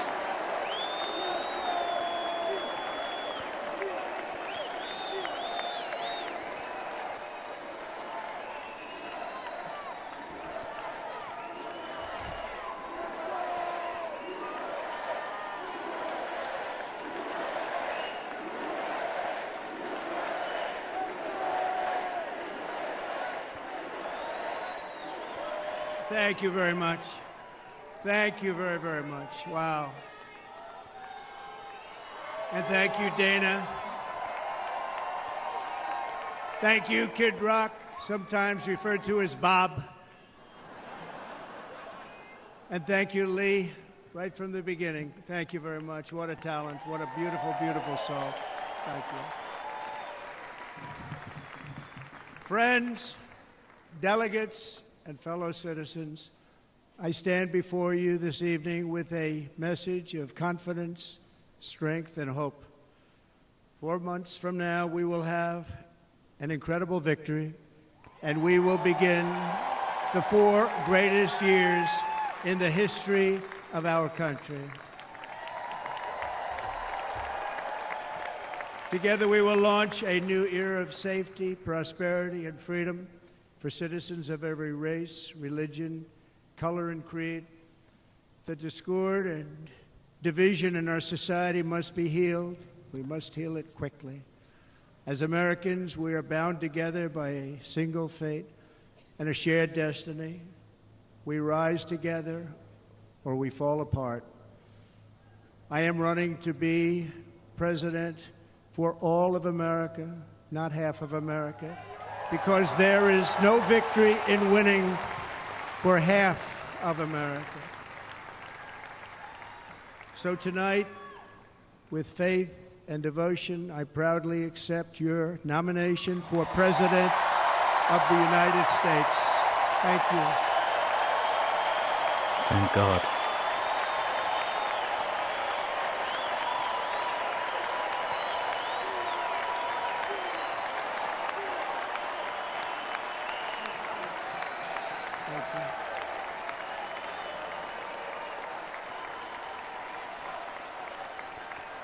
Thank you very much.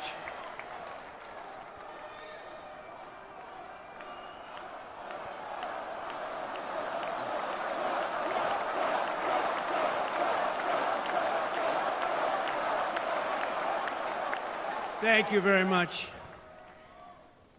And we will do it right. We're going to do it right. Let me begin this evening by expressing my gratitude to the American people for your outpouring of love and support following the assassination attempt at my rally on Saturday.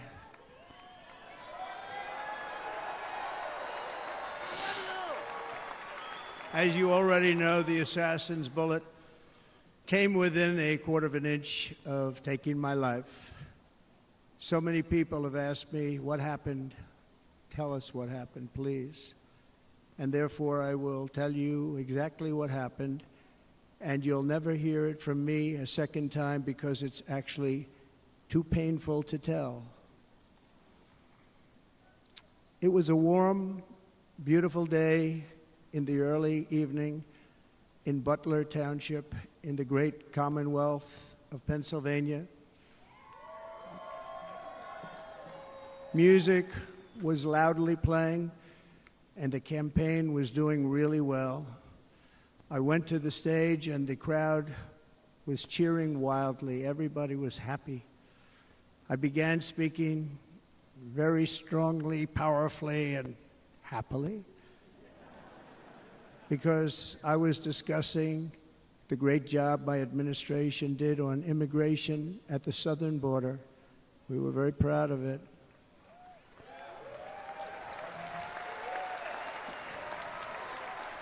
Behind me and to the right was a large screen that was displaying a chart of border crossings under my leadership. The numbers were absolutely amazing. In order to see the chart, I started to, like this, turn to my right and was ready to begin a little bit further turn, which I'm very lucky I didn't do, when I heard a loud whizzing sound and felt something hit me really, really hard on my right ear. I said to myself, wow, what was that? It can only be a bullet. And moved my right hand to my ear, brought it down. My hand was covered with blood, just absolutely blood all over the place. I immediately knew it was very serious, that we were under attack, and in one movement proceeded to drop to the ground. Bullets were continuing to fly as very brave Secret Service agents rushed to the stage, and they really did. They rushed to the stage.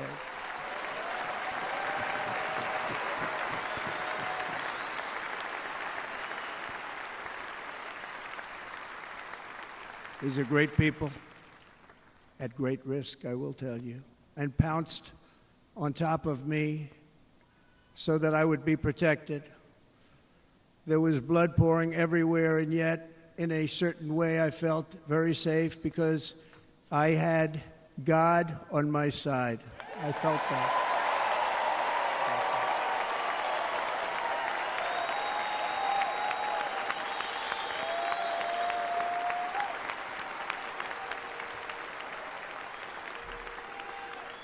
The amazing thing is that prior to the shot, if I had not moved my head at that very last instant, the assassin's bullet would have perfectly hit its mark, and I would not be here tonight. We would not be together. The most incredible aspect of what took place on that terrible evening in the fading sun was actually seen later.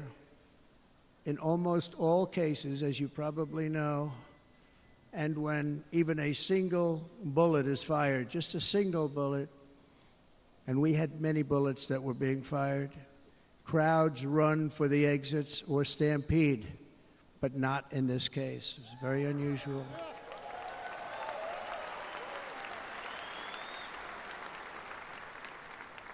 This massive crowd of tens of thousands of people stood by and didn't move an inch. In fact, many of them bravely but automatically stood up looking for where the sniper would be. They knew immediately it was a sniper. And then began pointing at him. You can see that if you look at the group behind me. That was just a small group compared to what was in front. Nobody ran, and by not stampeding, many lives were saved. But that isn't the reason that they didn't move. The reason is that they knew I was in very serious trouble. They saw it. They saw me go down. They saw the blood and thought, actually most did, that I was dead. They knew it was a shot to the head. They saw the blood. And there's an interesting statistic. The ears are the bloodiest part. If something happens with the ears, they bleed more than any other part of the body. For whatever reason, the doctors told me that. And I said, why is there so much blood? He said, it's the ears. They bleed more. So we learned something, but they just, this beautiful crowd, they didn't want to leave me. They knew I was in trouble. They didn't want to leave me. And you can see that love written all over their faces. Incredible people. They're incredible people. Bullets were flying over us, yet I felt serene. But now the Secret Service agents were putting themselves in peril. They were in very dangerous territory. Bullets were flying right over them, missing them by a very small amount of inches. And then it all stopped. Our Secret Service sniper, from a much greater distance and with only one bullet used, took the assassin's life, took him out.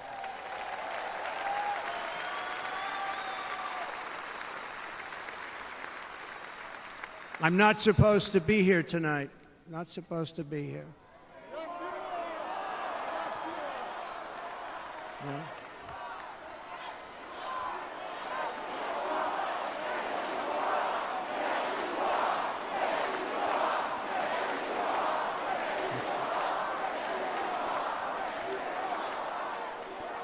Thank you. But I'm not.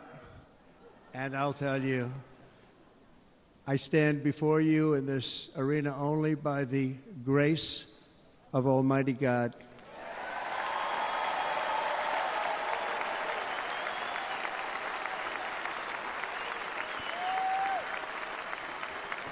In watching the reports over the last few days, many people say it was a providential moment.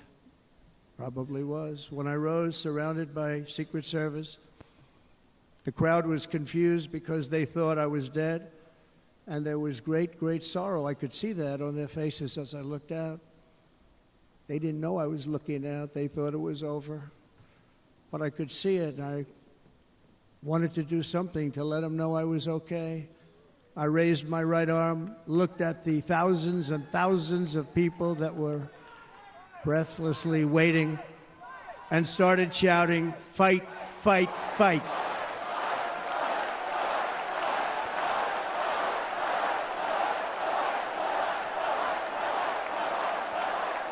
Thank you. Once my clenched fist went up, and it was high into the air. You've all seen that. The crowd realized I was okay and roared with pride for our country like no crowd I have ever heard before. Never heard anything like it. For the rest of my life, I will be grateful for the love shown by that giant audience of patriots that stood bravely on that fateful evening in Pennsylvania. Tragically, the shooter claimed the life of one of our fellow Americans, Corey Comparator. Unbelievable person, everybody tells me. Unbelievable.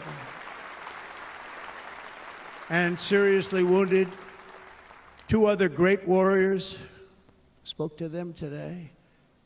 David Dutch and James Copenhaver. Two great people. I also spoke to all three families of these tremendous people. Our love and prayers are with them and always will be. We're never going to forget them. They came for a great rally. They were serious Trumpsters, I want to tell you. They were serious Trumpsters and still are. But Corey, unfortunately, we have to use the past tense. He was incredible. He was a highly respected former fire chief, respected by everybody. Was accompanied by his wife, Helen, incredible woman. I spoke to her today, devastated, and two precious daughters. He lost his life selflessly acting as a human shield to protect them from flying bullets. He went right over the top of them and was hit. What a fine man he was.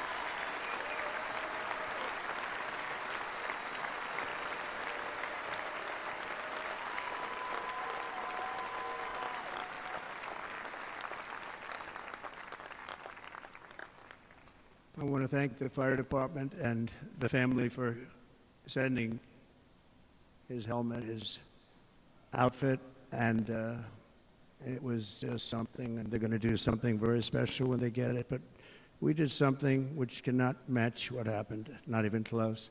But I am very proud to say that over the past few days, we've raised $6.3 million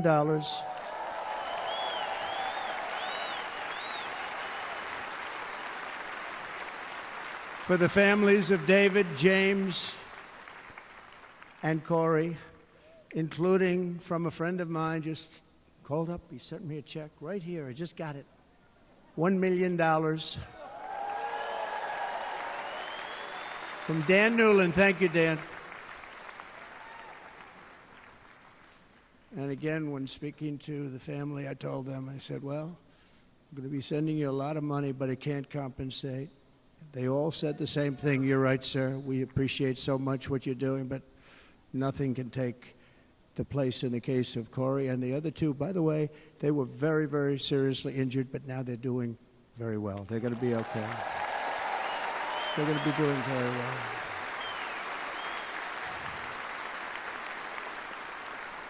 They're warriors. So now I ask that we observe a moment of silence in honor of our friend Corey.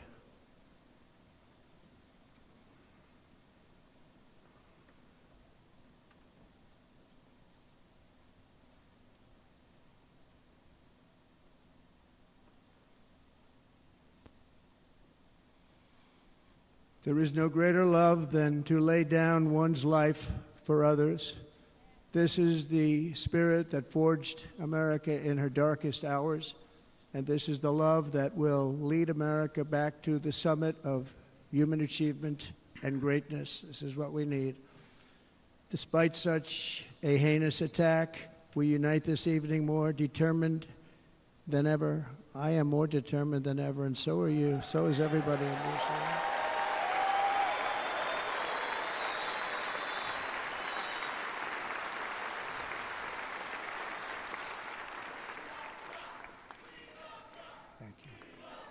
Thank you very much.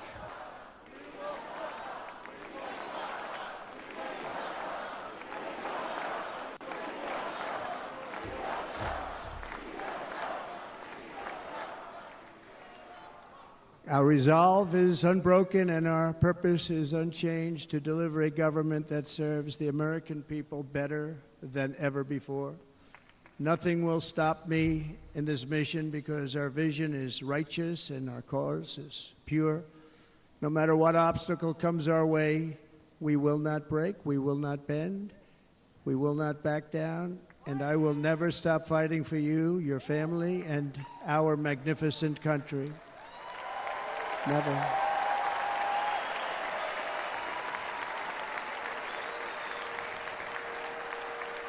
And everything I have to give with all of the energy and fight in my heart and soul, I pledge to our nation tonight. Thank you very much. I pledge that to our nation. We're going to turn our nation around, and we're going to do it very quickly. Thank you.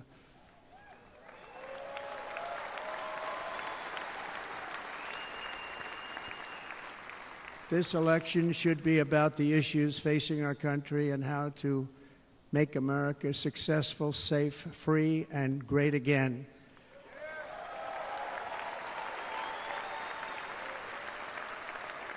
In an age when our politics too often divide us, now is the time to remember that we are all fellow citizens. We are one nation under God, indivisible, with liberty and justice for all.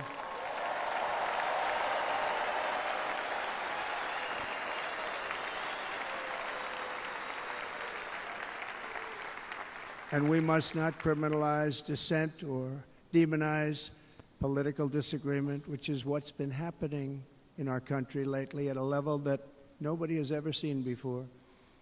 In that spirit, the Democrat Party should immediately stop weaponizing the justice system and labeling their political opponent as an enemy of democracy. Especially since that is not true. In fact, I am the one saving democracy for the people of our country. Facts, Donald.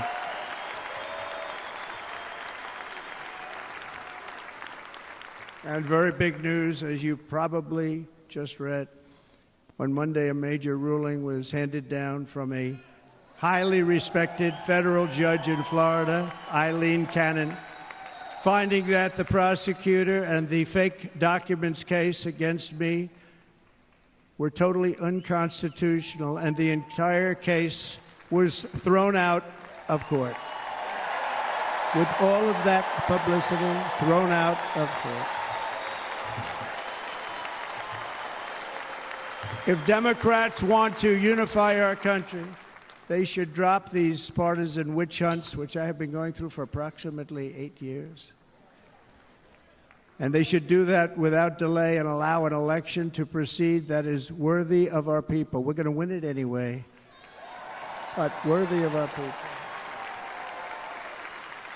On this journey, I am deeply honored to be joined by my amazing wife, Melania.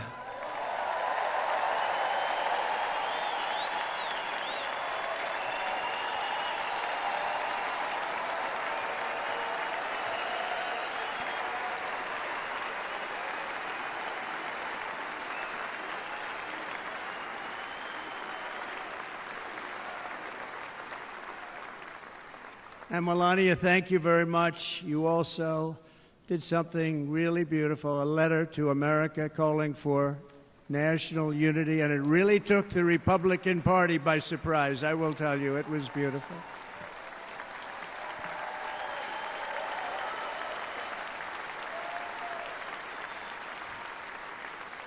In fact, some very serious people said that we should take that letter and put it as part of the Republican platform. That would be an honor, wouldn't it? Right, Mr. Congressman?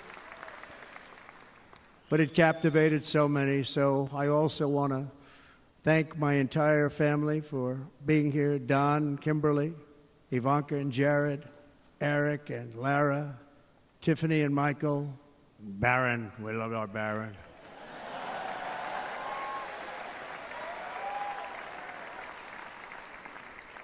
And of course, my 10 wonderful grandchildren. You saw a few of them up there on my lap before.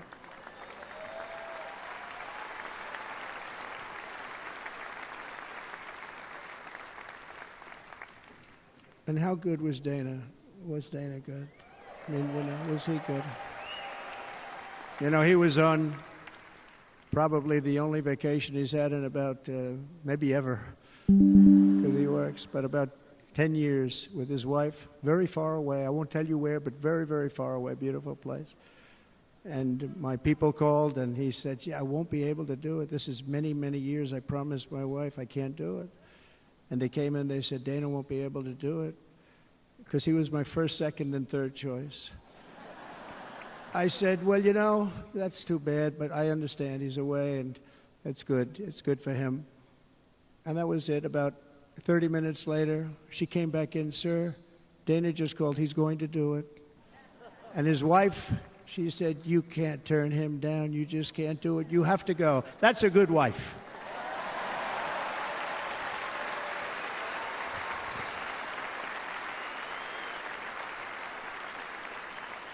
So he got on a plane. He got here a little while ago. Now he's going to get on the plane in a little while, and he's going to go back home to his wife. But they're great, and I just want to thank her and him and their whole family, because that's not easy. And Kid Rock, same thing. Called, he said, I want to be a part of it.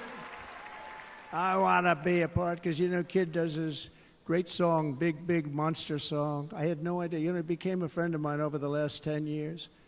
And he's amazing. Everyone loves him. I didn't even know how big he was. You know, he has rallies, 35, 40,000 people he gets every time he goes out. I think he's making so much money, he doesn't know what the hell to do with it. You want to know? And then we have my other friend, and I've known him so long, and we took that song, and it was a big success, but we made that. I saw a chart of great songs to America. That was #1 on the chart recently, #1. So that's Lee Greenwood, a very special, beautiful person. He's a beautiful man. But they all wanted to be here. They called. And how about the Hulkster? How good was he? Is he up? Where is he? Boy, oh boy.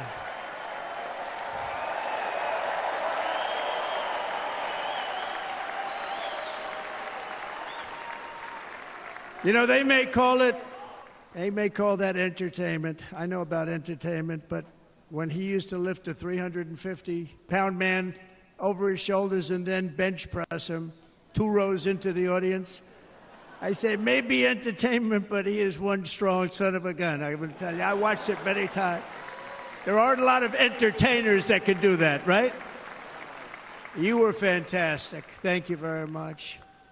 Followed by Eric. What was that all about? Boy, that was good. I didn't want to really come up here. But he was so great, and he's such a good young man. He went through a lot of trouble, and Don last night was incredible. They went through so much trouble. They got subpoenaed more than any people probably in the history of the United States. Every week they get another subpoena from the Democrats, crazy Nancy Pelosi, the whole thing, just boom, boom, boom. They've got to stop that because they're destroying our country. We have to work on making America great again, not on beating people. And we won. We beat them and all. We beat them on the impeachments. We beat them on indictments. We beat them. But the time that you have to spend, if they would devote that genius to helping our country, we'd have a much stronger and better country. Thanks.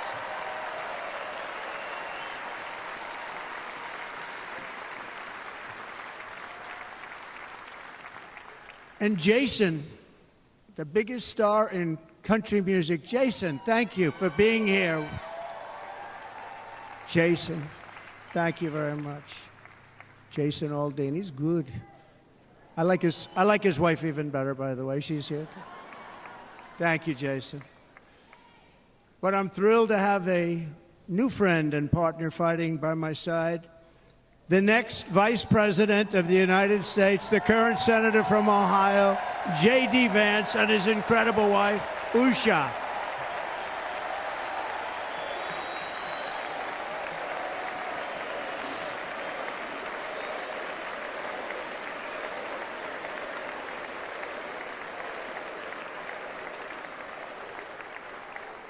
He's going to be a great Vice President. He's going to be great. He'll be with this country and with this movement, greatest movement in the history of our country, Make America Great Again.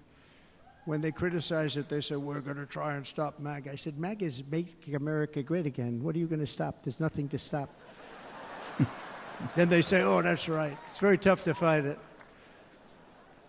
And all of the people that did try and fight it have failed. But he's going to be with us for a long time, and it was an honor to select him. Great, great student at Yale. His wife was a great student at Yale. They met at Yale. These are two smart people. So, J.D., you're going to be doing this for a long time. Enjoy the ride.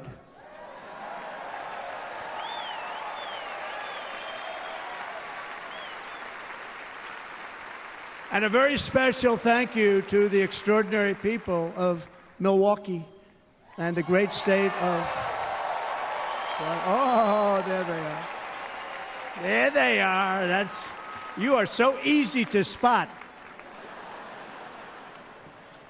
And Green Bay's going to have a good team this year, right? They're going to have a good team. They're going to have a good team. Most of the audience doesn't like it, but it's true. You're going to have a very good team this year.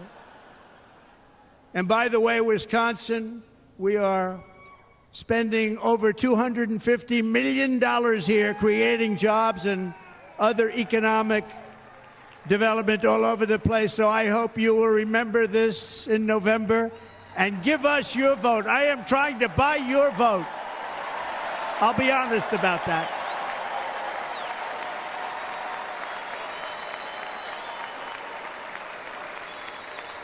And I promise we will make Wisconsin great again. We're going to make it. Thank you, Mr. Governor. Thank you very much. Thank you. I'm here tonight to lay out a vision for the whole nation, to every citizen, whether you're a young or old man or woman, Democrat, Republican, or independent, black or white, Asian or Hispanic. I extend to you a hand of loyalty and of friendship. Together we will lead America to new heights of greatness like the world has never seen before. We were right there in the first term. We got hit with COVID. We did a great job. Nobody knew what it was, but nobody's ever seen an economy pre-COVID. And then we handed over a stock market that was substantially higher than just prior to COVID. Coming in, did a great job. Never got credit for that. We got credit for the war and defeating ISIS and so many things, the great economy, the biggest tax cuts ever, the biggest regulation cuts ever, the creation of Space Force, the rebuilding of our military. We did so much.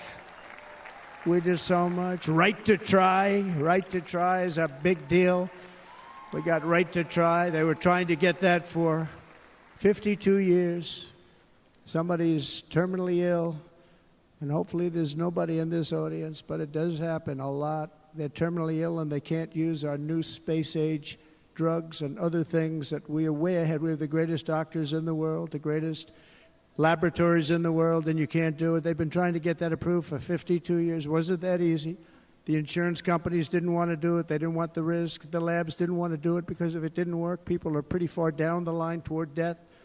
They didn't want to do it. The doctors didn't want to have it on their records, so I got everybody into an office. 52 years they tried. Sounds simple, but it's not. And I got them to agree that somebody that needs it will, instead of going to Asia, Europe, or someplace, or if you have no money going home and dying, just die. We got them to sign an agreement, agree to it, where they're not going to sue anybody. They're going to get all of this stuff. They're going to get it really fast. And what's happened is we're saving thousands and thousands of lives. It's incredible. Right to try. It's a great feeling. Under our leadership, the United States will be respected again. No nation will question our power. No enemy will doubt our might. Our borders will be totally secure. Our economy will soar. We will return law and order to our streets, patriotism to our schools, and importantly, we will restore peace, stability, and harmony all throughout the world. But to achieve this future, we must first rescue our nation from failed and even incompetent leadership. We have totally incompetent leadership. This will be the most important election in the history of our country.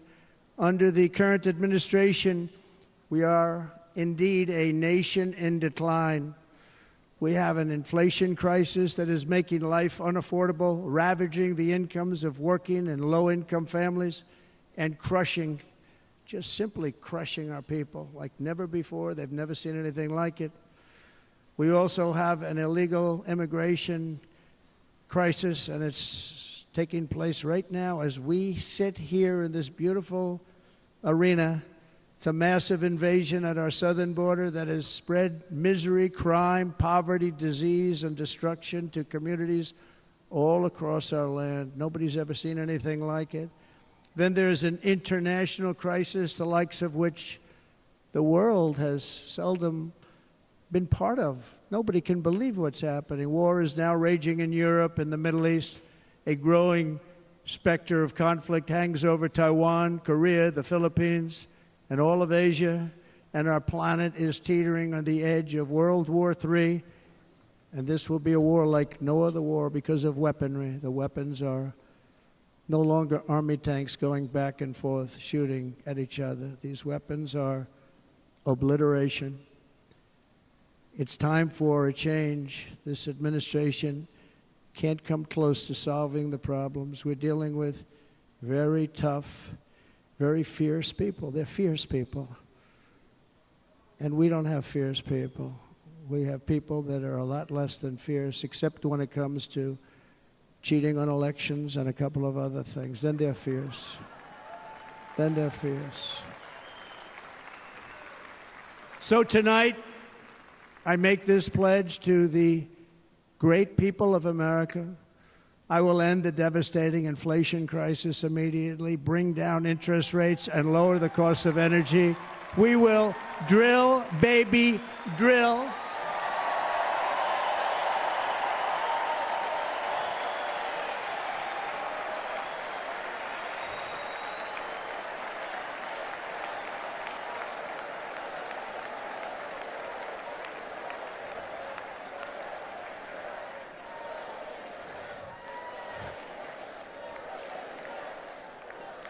Can you believe what they're doing?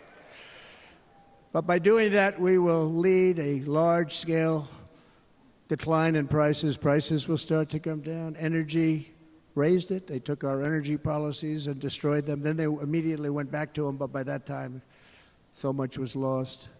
But we will do it at levels that nobody's ever seen before, and we'll end lots of different things. We'll start paying off debt and start lowering taxes even further. We gave you the largest tax cut. We'll do it more. You know, people don't realize I brought taxes way down, way down, and yet we took in more revenues the following year than we did when the tax rate was much higher. Most people said, how did you do that? Because it was incentive. Everybody was coming to the country. They were bringing back billions and billions of dollars into our country. The companies made it impossible to bring it back. The tax rate was too high, and the legal complications were far too great. I changed both of them, and hundreds of billions of dollars by Apple and so many other companies were brought back into our nation, and we had an economy the likes of which no nation had ever seen. China, we were beating them at levels that were incredible. And they know it. They know it. We'll do it again, but we'll do it even better. I will end the illegal immigration crisis by closing our border and finishing the wall, most of which I've already built.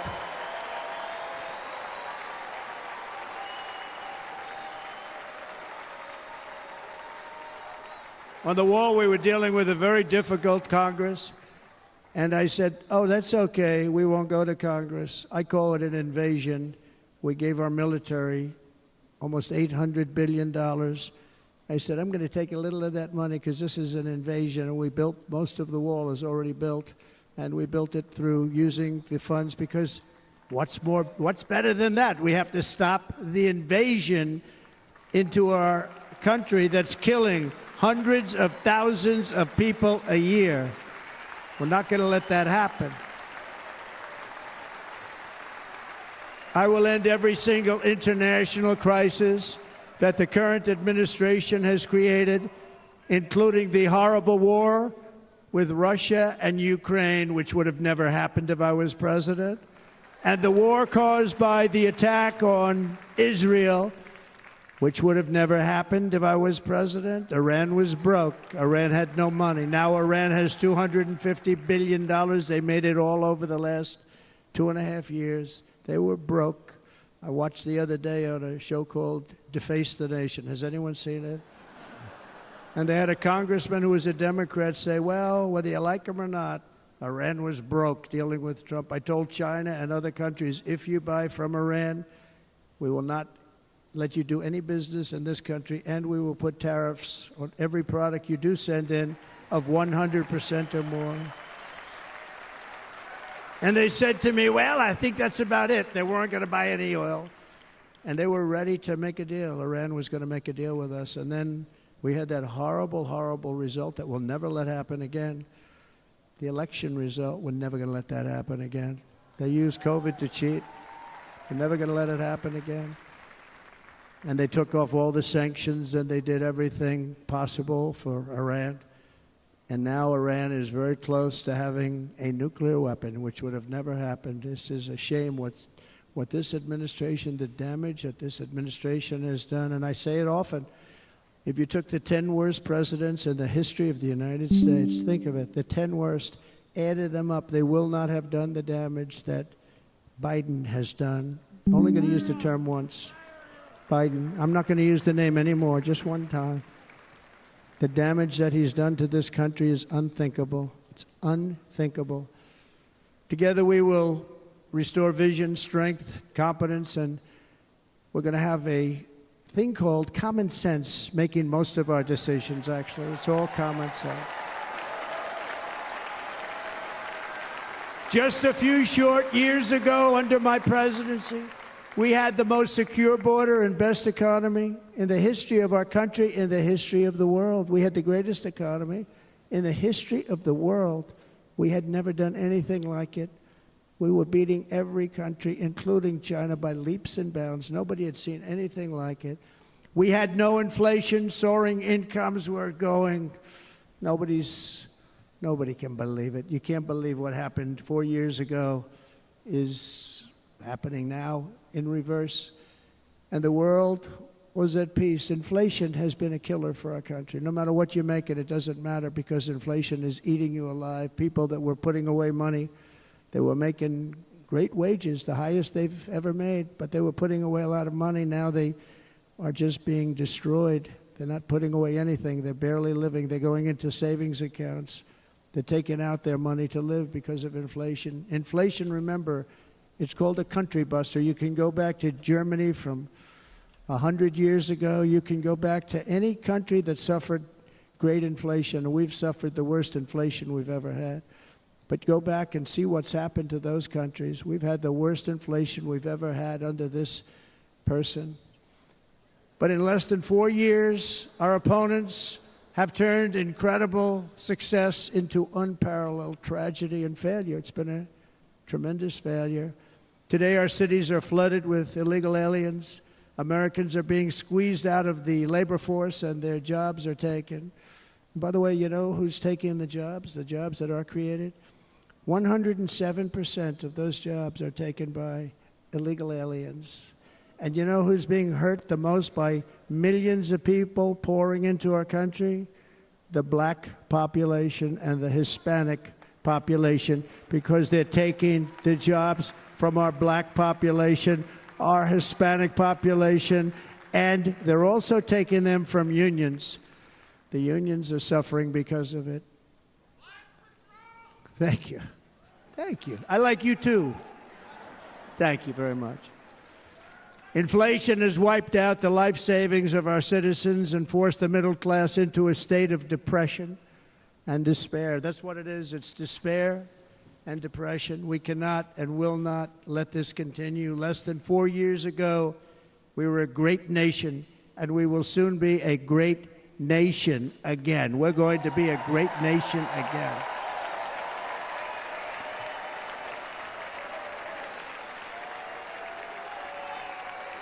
Thank you. With proper leadership, every disaster we are now enduring will be fixed, and it will be fixed very, very quickly. So tonight, whether you've supported me in the past or not, I hope you will support me in the future, because I will bring back the American dream. That's what we're going to do. You don't even hear about the American dream anymore. With great humility, I am asking you to be excited about the future of our country. Be excited. Be excited.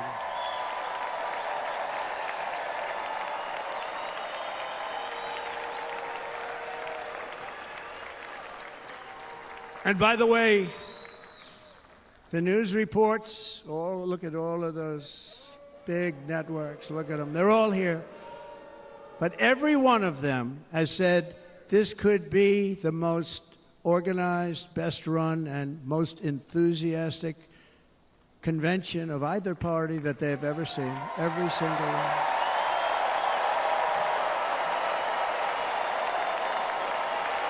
And it's true. It's true. And there's love in the room. There's great love in the room.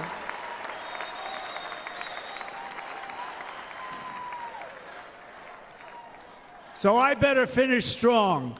Otherwise, we'll blow it. And we can't let that happen. Now, this was great. All of the great people that spoke, and everybody hit a home run. I mean, there's not one that I can think of where I said, oh, gee, that wasn't great. Every single person. I refuse to be the only one. Don't do that to me. They're already getting ready. See, I gave them an idea. Now, this was a great convention. This was, I think we're actually going to go home and miss it. You know, usually with a first of all, look at these crowds. You'd never have this at a convention. Look at these crowds.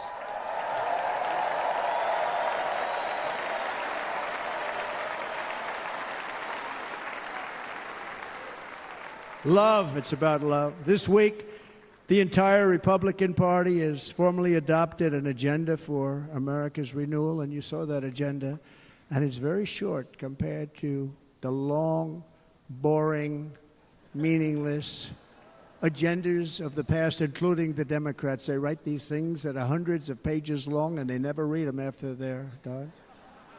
In their case, fortunately, they don't read them because they're pretty bad. It's a series of bold promises that we will swiftly implement when you give us a Republican House. And Mr. Speaker, thank you very much. We have our great Speaker of the House with us tonight. Mr. Speaker, thank you very much. Thank you. A Republican Senate, we have many senators here. And send me back to our beautiful White House just a few short months from now. We're talking about just months. It can't come fast enough. We have to get it done. First, we must get economic relief to our citizens. Starting on day one, we will drive down prices and make America affordable again. We have to make it affordable. It's not affordable. People can't live like this. Under this administration, our current administration, groceries are up 57%, gasoline is up 60 and 70%, mortgage rates have quadrupled. And the fact is, it doesn't matter what they are because you can't get the money anyway. You can't buy houses. Young people can't get any financing to buy a house. The total household costs have increased an average of $28,000 per family under this administration. Republicans have a plan to bring down prices and bring them down very, very rapidly. By slashing energy costs, we will in turn reduce the cost of transportation, manufacturing, and all household goods. So much starts with energy. And remember, we have more liquid gold under our feet than any other country by far. We are a nation that has the opportunity to make an absolute fortune with its energy. We have it, and China doesn't. Under the Trump administration, just 3.5 years ago, we were energy independent. But soon, we will actually be better than that. We will be energy dominant and supply not only ourselves, but we will supply the rest of the world with numbers that nobody has ever seen, and we will reduce our debt, $36 trillion. We will start reducing that, and we will also reduce your taxes still further. Next, and by the way, they want to raise your taxes 4 times, think of it. And all my life I grew up watching politicians. I always loved politics, I guess. I was on the other side. I'd watch, and they were always talking about, we will give you a tax cut. We will give you a tax cut. My whole life I was watching, I will give you a tax cut, right, Mr. Congressman? That's all they talked about. This is the only administration that said, we're going to raise your taxes by 4 times what you're paying now, and people are supposed to vote for them? I've never heard it. You're paying too much. We're going to reduce your taxes still further. We gave you the biggest one, as I said. We're going to give you more, and it's going to lead to tremendous growth. We want growth in our country. That's what's going to pay off our debt. And next, we will end the ridiculous and actually incredible waste of taxpayer dollars that is fueling the inflation crisis. They've spent trillions of dollars on things having to do with the Green New scam. It's a scam. And that's caused tremendous inflationary pressures in addition to the cost of energy. And all of the trillions of dollars that are sitting there not yet spent, we will redirect that money for important projects like roads, bridges, dams, and we will not allow it to be spent on meaningless Green New scam ideas.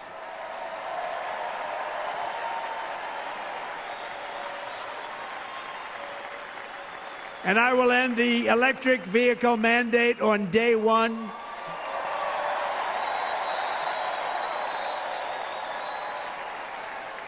Thereby saving the U.S. auto industry from complete obliteration, which is happening right now, and saving U.S. customers thousands and thousands of dollars per car.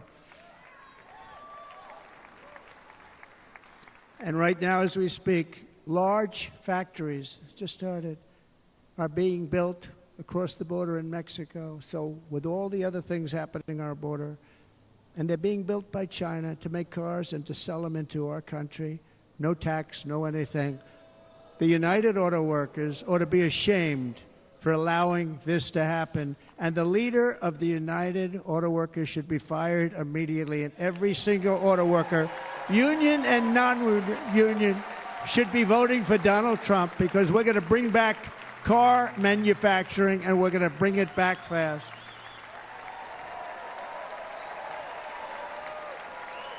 They're building some of the largest auto plants anywhere in the world. Think of it, in the world. We're going to bring it back. We're going to make them. We don't mind that happening, but those plants are going to be built in the United States, and our people are going to man those plants.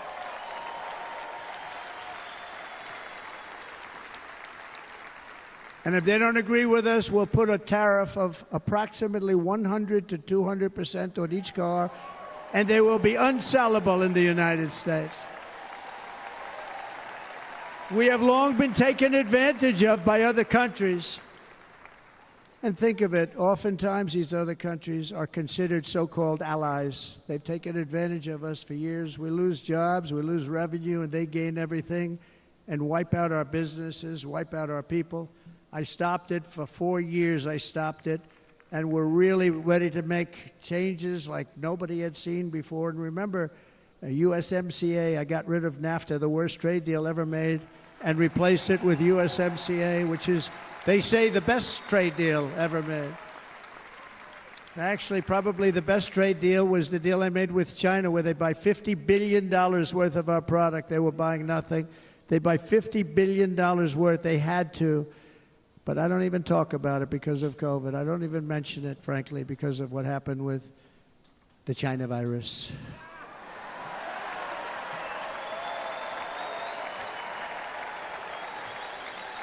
We will not let countries come in, take our jobs, and plunder our nation. They come and do that.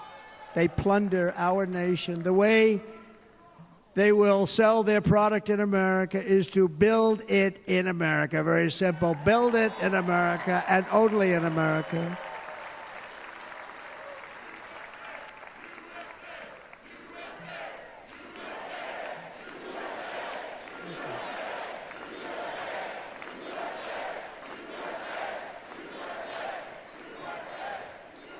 And this very simple formula, and Congress has to go along with us, and they will. This very simple formula will create massive numbers of jobs. We will take over the auto industry again, and many, many hundreds of thousands of jobs. We lost so many jobs over the years. If you go back 20, 25 years, they've stolen, going to China and Mexico, about 68% of our auto industry manufacturing jobs. We're going to get them all back. We're going to get them all back, every one of them. At the center of our plan for economic relief are massive tax cuts for workers that include something else that's turned out to be very popular, actually.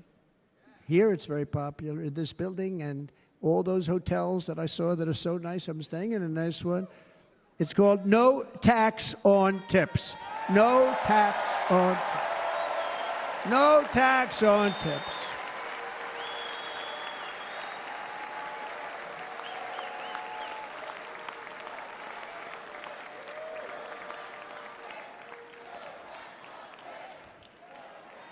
I got that by having dinner recently in Nevada, where we're leading by about 14 points. Hello. I'll see you there very soon, everybody. And we're having dinner at a beautiful restaurant in the Trump building on the Strip, and it's a great building, and the waitress comes over. How's everything going? A really nice person. How's everything? Oh, sir, it's so tough. The government's after me all the time on tips, tips, tips. I said, well, they give you cash. Would they be able to find him? She said, actually, and I didn't know this, she said, very little cash is given. It's all put right on the check. And they come in and they take so much of our money, it's just ridiculous, and they don't believe anything we say. And they've just hired, as you know, 88,000 agents to go after him even more. And I said, this shows the level of my, most people go out, they hire consultants, they pay them millions of dollars. But I said to her, let me just ask you a question. Would you be happy if you had no tax on tips? She said, what a great idea.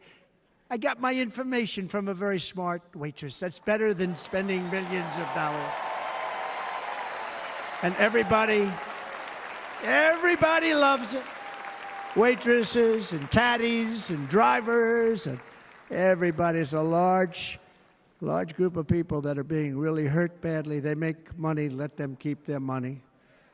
I'm going to protect Social Security and Medicare. Democrats are going to destroy Social Security and Medicare because all of these people, by the millions they're coming in, they're going to be on Social Security and Medicare and other things, and you're not able to afford it. They are destroying your Social Security and your Medicare. Under my plan, incomes will skyrocket, inflation will vanish completely, jobs will come roaring back, and the middle class will prosper like never, ever before, and we're going to do it very rapidly.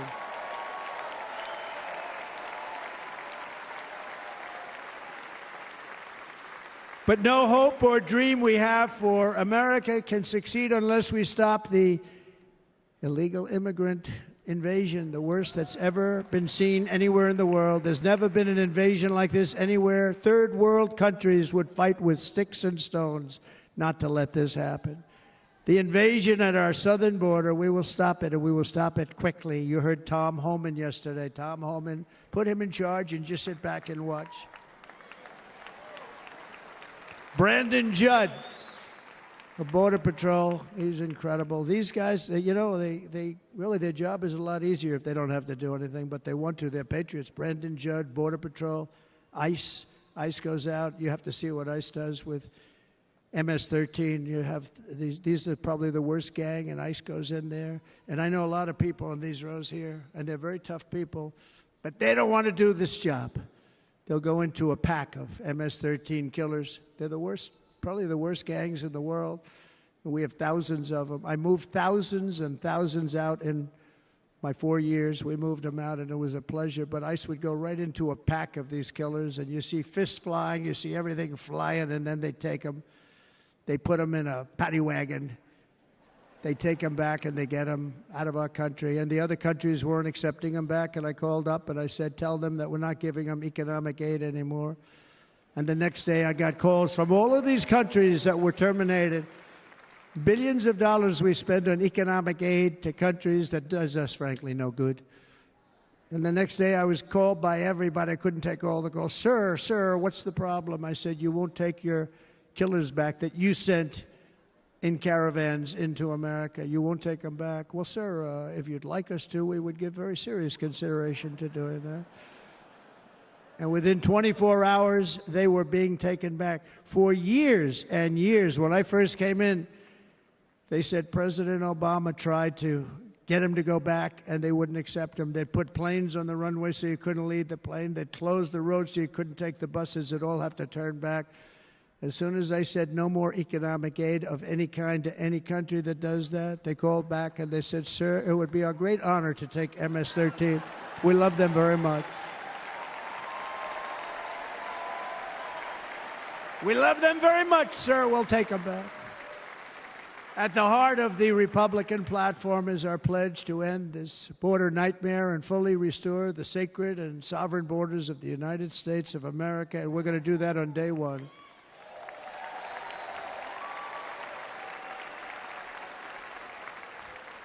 That means two things on day one, right? Drill, baby, drill, and close our borders.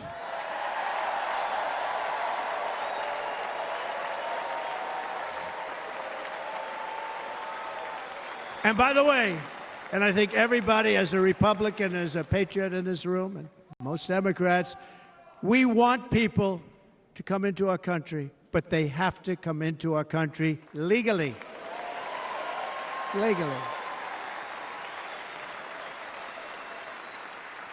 Less than 4 years ago, I handed this administration the strongest border in American history. But you can see on the chart that saved my life, that was the chart that saved my life. I said, look it, I'm so proud of it. I think it's one of the greatest, it was done by the Border Patrol, one of the greatest charts I've ever seen. It showed everything just like that. You know the chart. Oh, there it is. That's pretty good. Wow. Last time I put up that chart, I never really got to look at it. But without that chart, I would not be here today.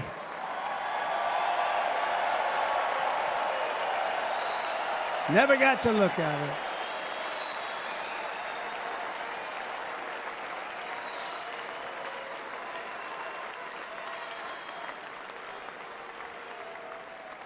I said, you got to see this chart. I was so proud of it, and by the time I got to there, I never got to see it that day. But I'm seeing it now, and I was very proud. If you look at the arrow on the bottom, that's the lowest level, the one on the bottom, heavy red arrow. That's the lowest level of illegal immigrants ever to come into our country in recorded history, right there. Right there. And that was my last week in office. And then you see what happened after I left. Look at the rest. And if you go out a little bit further, it's getting to be a little bit old, but I love it anyway, right? But you can go much higher with those numbers. Look what happened right after that. The invasion began. We had the opposite. We stopped the invasion. But the invasion that we stopped was peanuts by comparison to what happened after I left. Look at what happened after I left. They took over our country. We ended all catch and release. We shut down asylum fraud. We stopped human trafficking and forged historic agreements to keep illegal aliens on foreign soil. We want them to stay on their soil. Under the Trump administration, if you came in illegally, you were apprehended immediately and you were deported. You went right back. The current administration terminated every single one of those great Trump policies that I put in place to seal the border. I wanted a sealed border. Again, come in, but come in legally. You know how unfair it is? So many people, hundreds of thousands of people, have been working for years to come into our country. And now they see these people pour into our country at levels that are unprecedented. It's so unfair. And we're not going to do it. We're not going to stand for it. They suspended wall construction, ended remain in Mexico. We had a policy, remain in Mexico. You think that was easy to get from the Mexican government? But I said, you must give it to us. If you don't give it to us, there will be repercussions. And they gave it to us. But not easy. Canceled our Safe Third agreements. Demolished Title 42, implemented nationwide catch and release. That's catch and release, where we catch them and release them into our country. We catch them and release them into Mexico. There's a slight difference. And took 93, this is the previous administration, 93 executive actions to throw open our border to the world. The entire world is pouring into our country because of this very foolish administration. The greatest invasion in history is taking place right here in our country. They are coming in from every corner of the earth, not just from South America, but from Africa, Asia, the Middle East. They're coming from everywhere. They're coming at levels that we've never seen before. It is an invasion indeed, and this administration does absolutely nothing to stop them. They're coming from prisons. They're coming from jails. They're coming from mental institutions and insane asylums. You know, the press is always on me because I say this. Has anyone seen Silence of the Lambs? The late, great Hannibal Lecter. He'd love to have you for dinner. That's insane asylums. They're emptying out their insane asylums. And terrorists are coming in at numbers that we've never seen before. Bad things are going to happen. Meanwhile, our crime rate is going up while crime statistics all over the world are going down because they're taking their criminals and they're putting them into our country. A certain country, and I happen to like the president of that country very much, but he's been getting great publicity because he's a wonderful shepherd of the country. He says how well the country's doing because their crime rate is down. And he said he's training all of these rough people. They're rough. He's training them. And I've been reading about this for 2 years. I think, oh, that's wonderful. Let's take a look at it. But then I realized he's not training them. He's sending all of his criminals, his drug dealers, his people that are in jails, he's sending them all to the United States. And he's different in that he doesn't say that. He's trying to convince everybody what a wonderful job he does in running the country. Well, he doesn't do a wonderful job. And by the way, if I ran one of the countries, many countries from all over, I would be worse than any of them. I would have had the place totally emptied out already.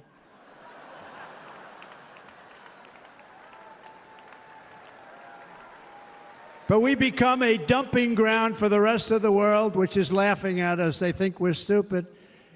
And they can't believe that they're getting away with what they're getting away with, but they're not going to be getting away with it for long. That's what I can tell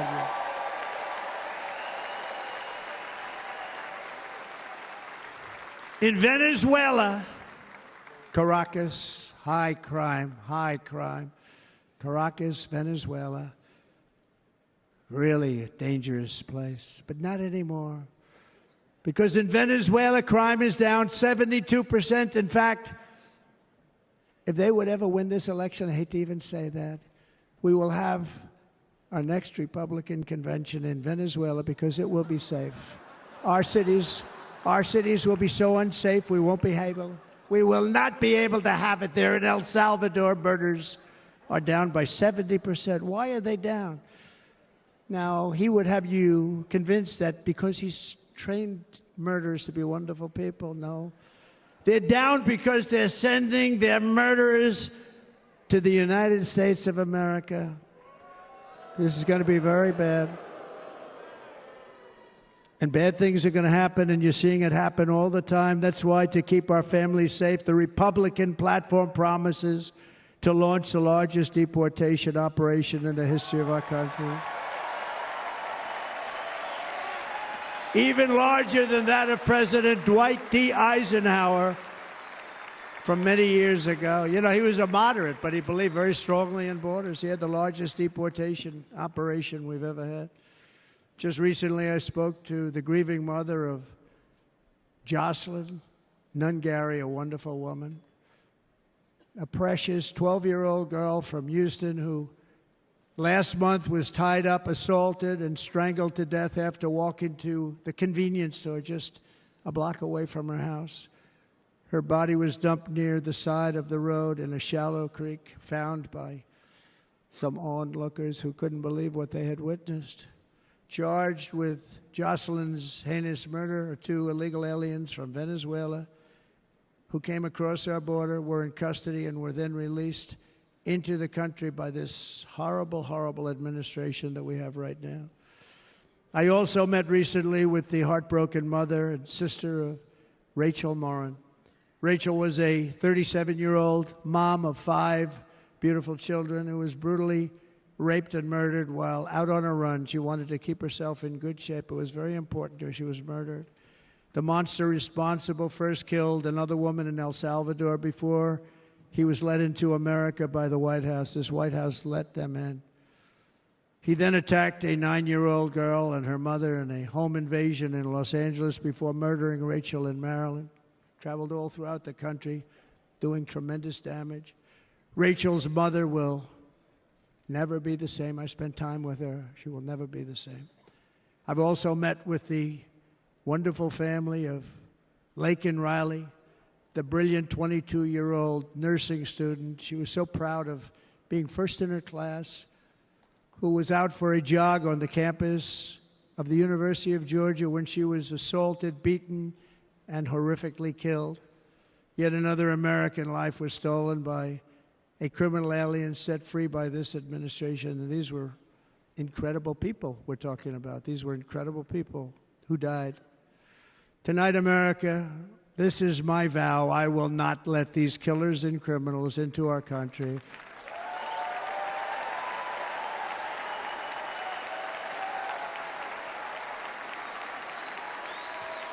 I will keep our sons and daughters safe. As we bring security to our streets, we will help bring stability to the world. I was the first president in modern times to start no new wars. You know, we were the toughest, we were the most respected. And you saw this. Hungry, strong country, run by a very powerful, tough leader. He's a tough guy. Press doesn't like him because he's tough. And he came out recently. They were asking him at an interview, the whole world is exploding. What's happening? What's going on? Viktor Orban, Prime Minister of Hungary, very tough man. He said, I don't want people coming into my country and blowing up our shopping centers and killing people. But they said to him, tell us what's going wrong, what's happening, what is it? He said, there's only one way you're going to solve it. You got to bring President Trump back to the United States because he kept everybody at bay. He used a word I wouldn't use because I can't use that word, because you'd say it was braggadocious. The press would say he was a braggart. I'm not a braggart. But Viktor Orban said it. He said Russia was afraid of him. China was afraid of him. Everybody was afraid of him. Nothing was going to happen. The whole world was at peace. And now the world is blowing up around us. All of these things that you read about were not going to happen. Under President Bush, Russia invaded Georgia. Under President Obama, Russia took Crimea. Under the current administration, Russia is after all of Ukraine. Under President Trump, Russia took nothing.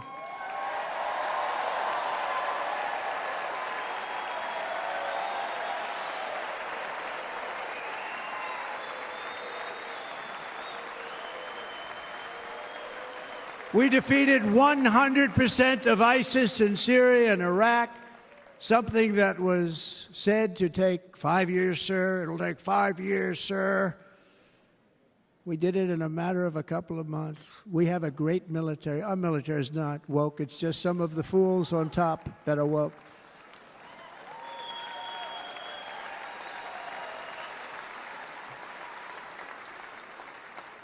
I got along very well. North Korea, Kim Jong-un, I got along very well with him. The press hated when I said that. How could you get along with him? Well, you know, it's nice to get along with somebody who has a lot of nuclear weapons or otherwise, isn't it?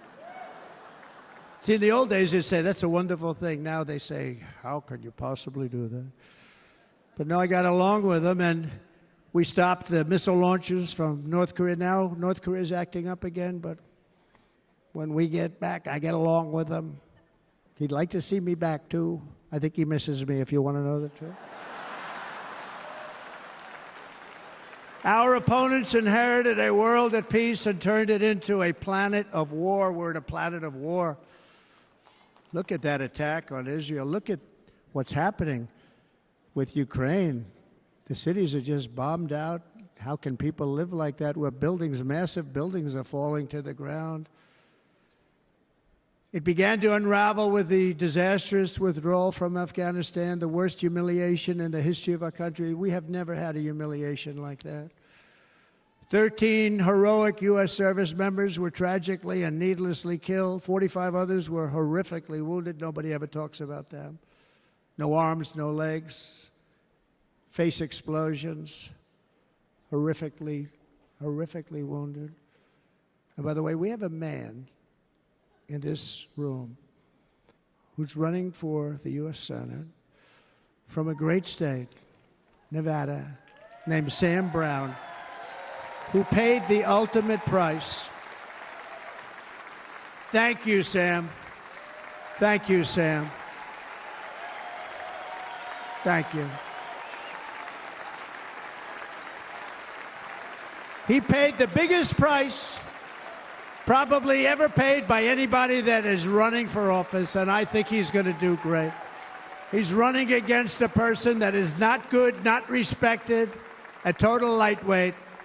But Sam, I think, paid, really, we were talking about it with some of the senators that are working so hard for Sam, but he paid the biggest price of any senator ever to run for the Senate. I don't think anybody's ever what he did. He was a real hero, a really great person, and he's running, and I hope that everybody gets out and votes for Sam Brown.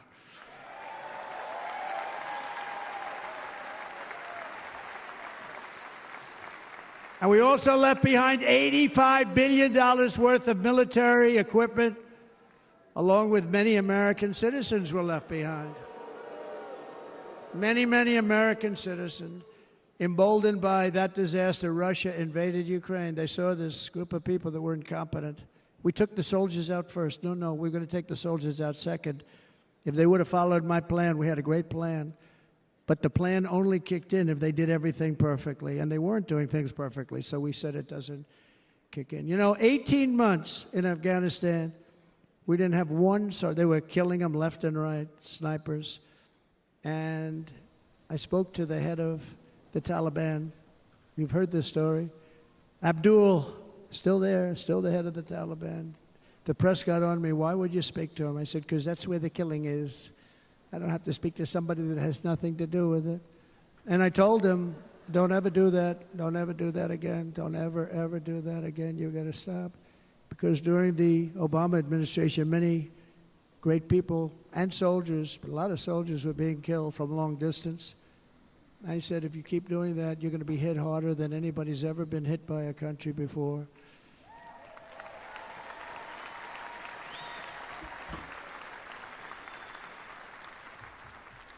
And he said, I understand, Your Excellency. He called me Your Excellency. I wonder if he calls the other guy Your Excellency. I doubt it. The other guy gave him everything. I mean, what kind of a deal was that? He walked out, gave him everything. Do you know that right now Afghanistan is one of the largest sellers of weapons in the world? They're selling the brand new, beautiful weapons that we gave them. But think of it. He actually said to me, but why do you show me a picture of my home? I said, you'll have to ask your people or one of your wives. But he could figure it out. And for 18 months, we had not one attack on an American soldier by the Taliban. 18 months.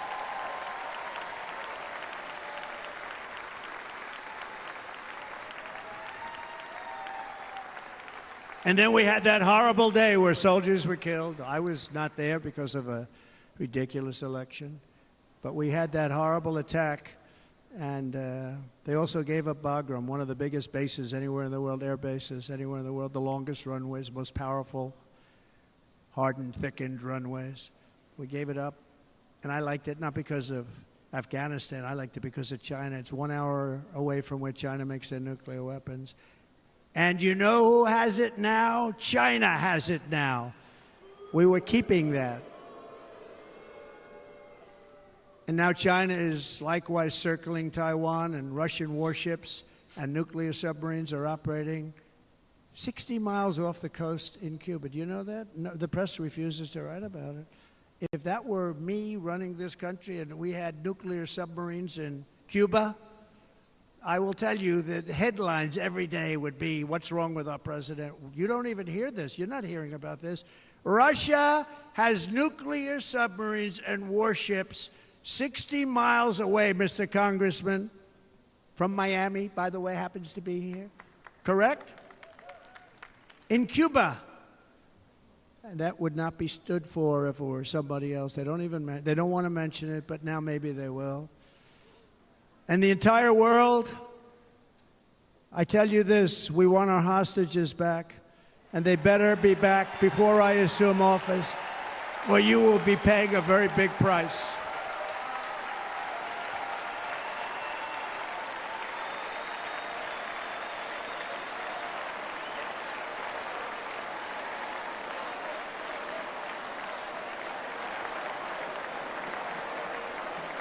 With our victory in November, the years of war, weakness, and chaos will be over. I don't have wars. I had no wars other than ISIS, which I defeated, but that was a war that was started. We had no wars. I could stop wars with a telephone call. I could stop wars with just a telephone call.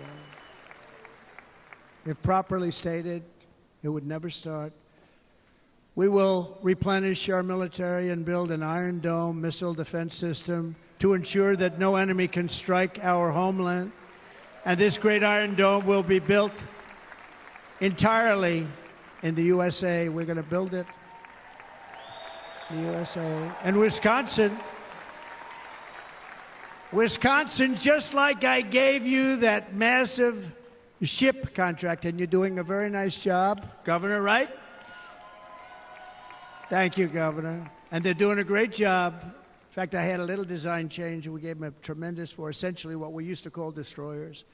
These are now the most beautiful. They look like yachts. I said, we have to take the bow, and we have to make it a little nicer and a little point at the top instead of a flat nose.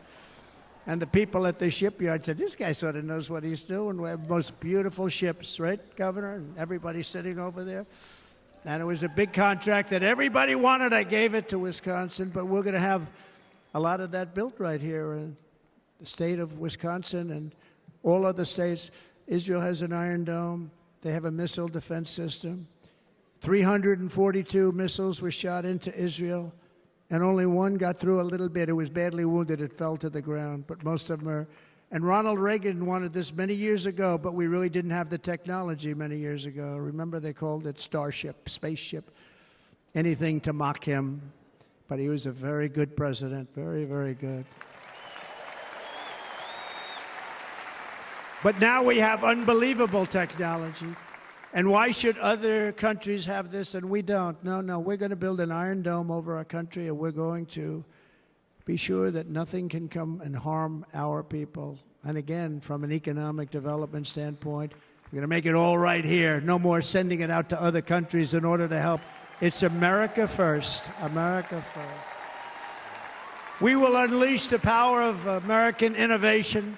And as we do, we will soon be on the verge of finding the cures to cancer, Alzheimer's disease, and many other diseases. We're going to get to the bottom of it. You remember this gentleman that I don't want to mention other than one time I had to, because when you say the 10 worst, I had to do it. I didn't want anybody to be confused. But this man said, we're going to find a cure to cancer. Nothing happened. We're going to get to the cure for cancer and Alzheimer's and so many other things. We're so close to doing something great. But we need a leader that will let it be done. We will not have men playing in women's sports. That will end immediately.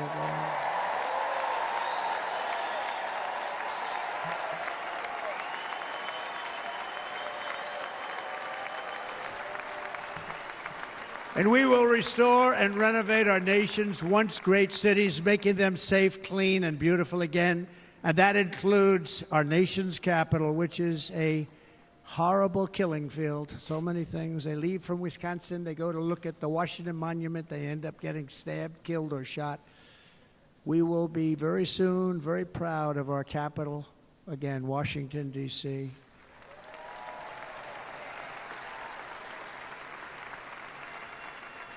America is on the cusp of a new golden age, but we will have the courage to seize it. We're going to take it. We're going to make it a current. We're going to bring this into a golden age like never seen before. Remember this, China wants to do it. Japan wants to do it. All of these countries want to do it. We have to produce massive amounts of energy if we're going to produce the new. If you look at some of the things that have been done and some of the things that we're going to do, but AI needs literally twice the electricity that's available now in our country. Can you imagine? But instead, we're spending places where they recharge electric cars. They built 8 chargers at a certain location toward the Midwest. 8 chargers for $9 billion. Think of them as a tank for filling up your gas. Think of it. They spent $9 billion on 8 chargers, 3 of which didn't work. And if you were going to do this all over our country, this crazy electric mandate, if you're going to do this all, and by the way, I'm all for electric. They have their application. But if somebody wants to buy a gas-powered car, gasoline-powered car, or a hybrid, they're going to be able to do it. And we're going to make that change on day 1.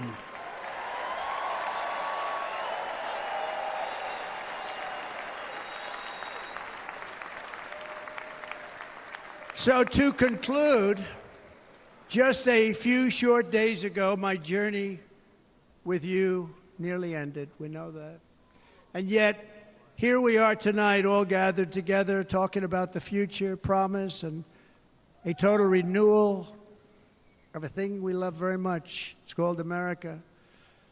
We live in a world of miracles. None of us knows God's plan or where life's adventure will take us. I want to thank Franklin Graham for being here tonight. He's an outstanding man. He wrote me a note recently. I have a lot of respect for him. Sir, I love your storytelling. I think it's great in front of these big rallies. But, sir, please do me one favor. It won't make any difference. Please don't use any foul language. I was a little embarrassed. I said, he said, it won't make any difference. Actually, it does. The story's not quite as good, but I've been very good. The story is not quite as good, to be honest. I've got to have a little talk with Franklin, but he was great. He's a great gentleman. His father was so incredible, Billy Graham. My father used to love taking me to see Billy Graham. My father would take me to see Billy Graham at Yankee Stadium. He had the biggest rallies you've ever seen. He was a good rally guy, too. But he'd get up, and he was a fantastic guy. My father loved Billy Graham. But I love Franklin Graham. I think Franklin's been fantastic, and I'm working so hard to adhere to his note to me. I'm working hard on it, Franklin. But if the events of last Saturday make anything clear, it is that every single moment we have on earth is a gift from God.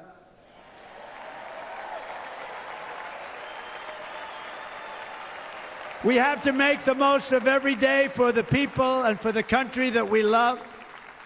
The attacker in Pennsylvania wanted to stop our movement, but the truth is the movement has never been about me. It has always been about you. It's your movement. It's the biggest movement in the history of our country by far. Can't be stopped. It can't be stopped. It has always been about the hardworking, patriotic citizens of America. For too long, our nation has settled for too little. We settled for too little. We've given everything to other nations, to other people. You have been told to lower your expectations and to accept less for your families. I am here tonight with the opposite message. Your expectations are not big enough. They're not big enough. It is time to start expecting and demanding the best leadership in the world, leadership that is bold, dynamic, relentless, and fearless. We can do that. We are Americans. Ambition is our heritage. Greatness is our birthright. But as long as our energies are spent fighting each other, our destiny will remain out of reach, and that's not acceptable.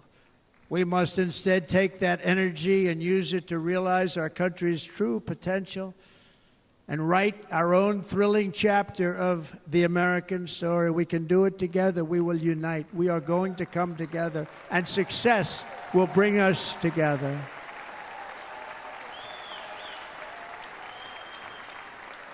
It is a story of love, sacrifice, and so many other things. And remember the word, devotion. It's unmatched devotion. Our American ancestors crossed the Delaware, survived the icy winter at Valley Forge, and defeated a mighty empire to establish our cherished republic. They fought so hard, they lost so many. They pushed thousands and thousands of miles across a dangerous frontier, taming the wilderness to build a life and a magnificent home for their family. They packed their families into covered wagons, trekked across hazardous trails, scaled towering mountains, and braved rivers and rapids to stake their claim on the wide open, new, and very beautiful frontier. When our way of life was threatened, American patriots marched onto the battlefield, raced into enemy strongholds, and stared down death and stared down those enemies to keep alive the flame of freedom.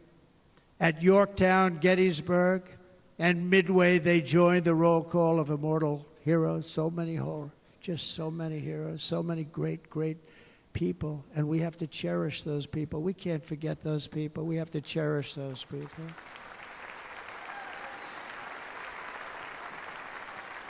And building monuments to those great people is a good thing, not a bad thing. They saved our country. No challenge was too much. No hardship was too great. No enemy was too fierce. Together these patriots soldiered on and endured, and they prevailed because they had faith in each other, faith in their country, and above all, they had faith in their God.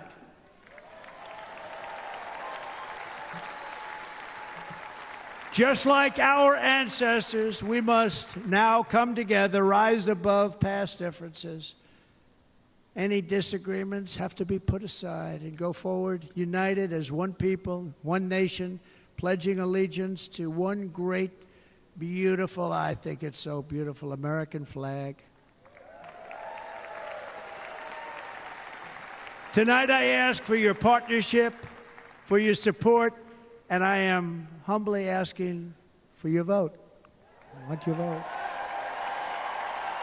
Going to make our country great again. Every day I will strive to honor the trust you have placed in me, and I will never, ever let you down. I promise that. I will never let you down. To all of the forgotten men and women who have been neglected, abandoned, and left behind, you will be forgotten no longer. We will press forward, and together we will win, win, win.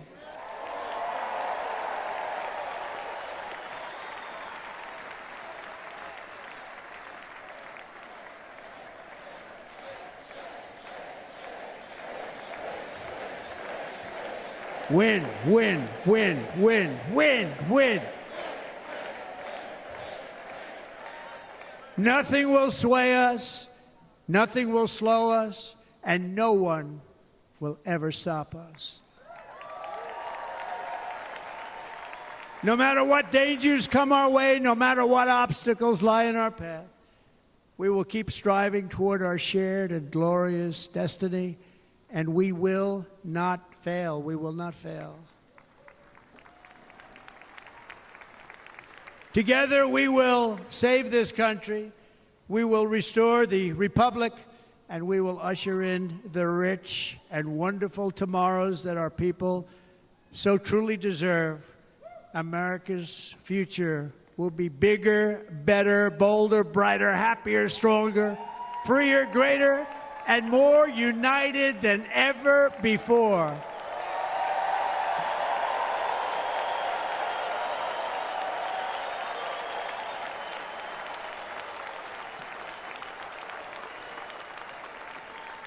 And quite simply put, we will very quickly make America great again. Thank you very much. Thank you very much, Wisconsin. God bless you. God bless you, Wisconsin, and God bless the United States of America, our great country. Thank you very much, everybody. Thank you. Wow, so there you have it. What a speech. Now, that's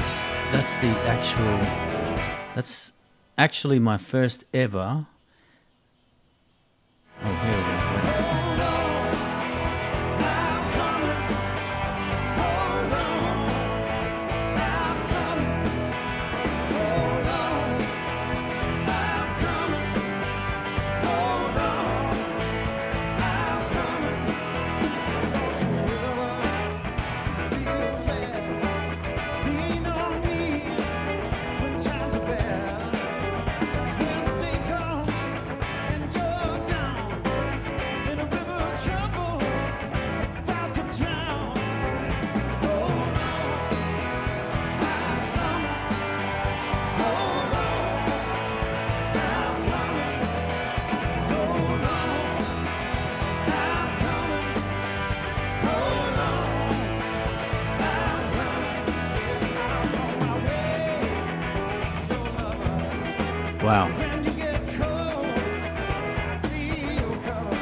things up shortly. I just want to take in this ending.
Fantastic.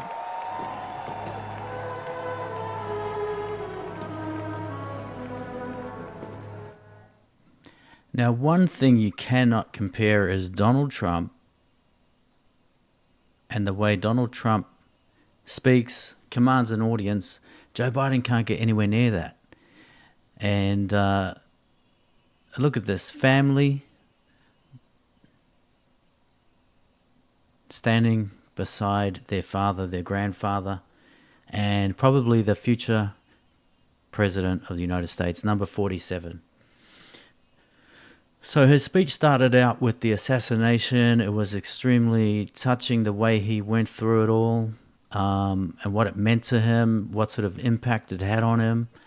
I think a lot of people were in tears. They were choked up over it. And then he mentioned Corey, the firefighter, who put his body on the line, or put his body in front of the bullets to protect his family, his wife, and his 2 daughters. A modern-day hero. And Trump mentioned that they raised $6 million for him, and may have actually been $7 million, because he pulled out a check from a donor that donated $1 million to the cause to look after those families that have been affected. So that was a great thing. He went through his achievements, which there were many. Now, I'm sure the mainstream liberal media are going to say, oh, he lied, this, they weren't the biggest tax cuts in the world. They weren't. Well, look, Trump's a salesman. He may add a little bit of sauce, to the hot dog. That's just the way he is. And people that know him understand that that's the way he delivers things. He spoke about border security, what he was able to achieve there. And let's be fair, this guy was fighting with both hands tied behind his back. And he has been doing that for the last 8 years. It's almost been impossible. I don't know of anyone else that could have taken that heat and still come through with the achievements that he came through with. He worked around all the obstacles they put in front of him, like he wanted to build and complete the wall, the indictments, the impeachments, and he was still able to strike deals with Mexico to secure that border. He mentioned about eliminating ISIS. He mentioned about no wars under him. He mentioned about the invasions that happened from Putin under Obama, also under current administration with Biden. He also claimed that there'd be no wars under him, And we can only judge him by the time he had in the presidency, and there were no major wars started under Donald Trump. He talked about Biden's mishandling of Afghanistan, and that was an absolute blunder. Trump had plans of moving out of Afghanistan, but on his terms. And he had the Taliban behaving themselves for 18 months while he was still in presidency. Talked about his style of governance, and he used a great example, actually. And he's talking about his governance being common sense, and that's the approach he would take. He was speaking to a waitress in Vegas and asked her how she would feel about not paying tax on tips. And this is where he got a policy idea, and she said, oh, she would love it if there was no taxes on tips. I'm just like, okay. And he's going to abolish tax on tips. Can you believe it? But he is. He's a sort of a common sense. He's a family man. He's a businessman. He's an entrepreneur. He's an entertainer. He's a former president. And in 95% of his endeavors, I think he's been successful. He's fallen over a few times, but he's got himself back up. He's resilient. Not even a bullet could stop him. Not even slow him down. Apparently he's playing golf the next day. Apparently he wanted to finish the speech, but his security detail dragged him off. He didn't want to leave his crowd. He was worried about the crowd. We heard many stories from all the speeches, even though everything Trump's been through, asking everyone else, how are you? You know, all the indictments and everything, the shooting. He still had time to speak to people. He spoke to J.D. Vance's son when he let J.D. Vance know, you know, that you're going to be my vice president. What else? He touched on the immigration chart, which is his favorite chart now, I guess, because that chart is the chart that saved his life. If he didn't turn to the side to look up at this chart, he wouldn't be here today. He talked about believing that God had a touch. God had a role to play in his survival, making it through to this point. He talked about not ever letting the American people down. And yeah, you've got to say, so far. Now, look, Donald Trump's not perfect. No man ever has been perfect. And I don't think he ever claims he is perfect.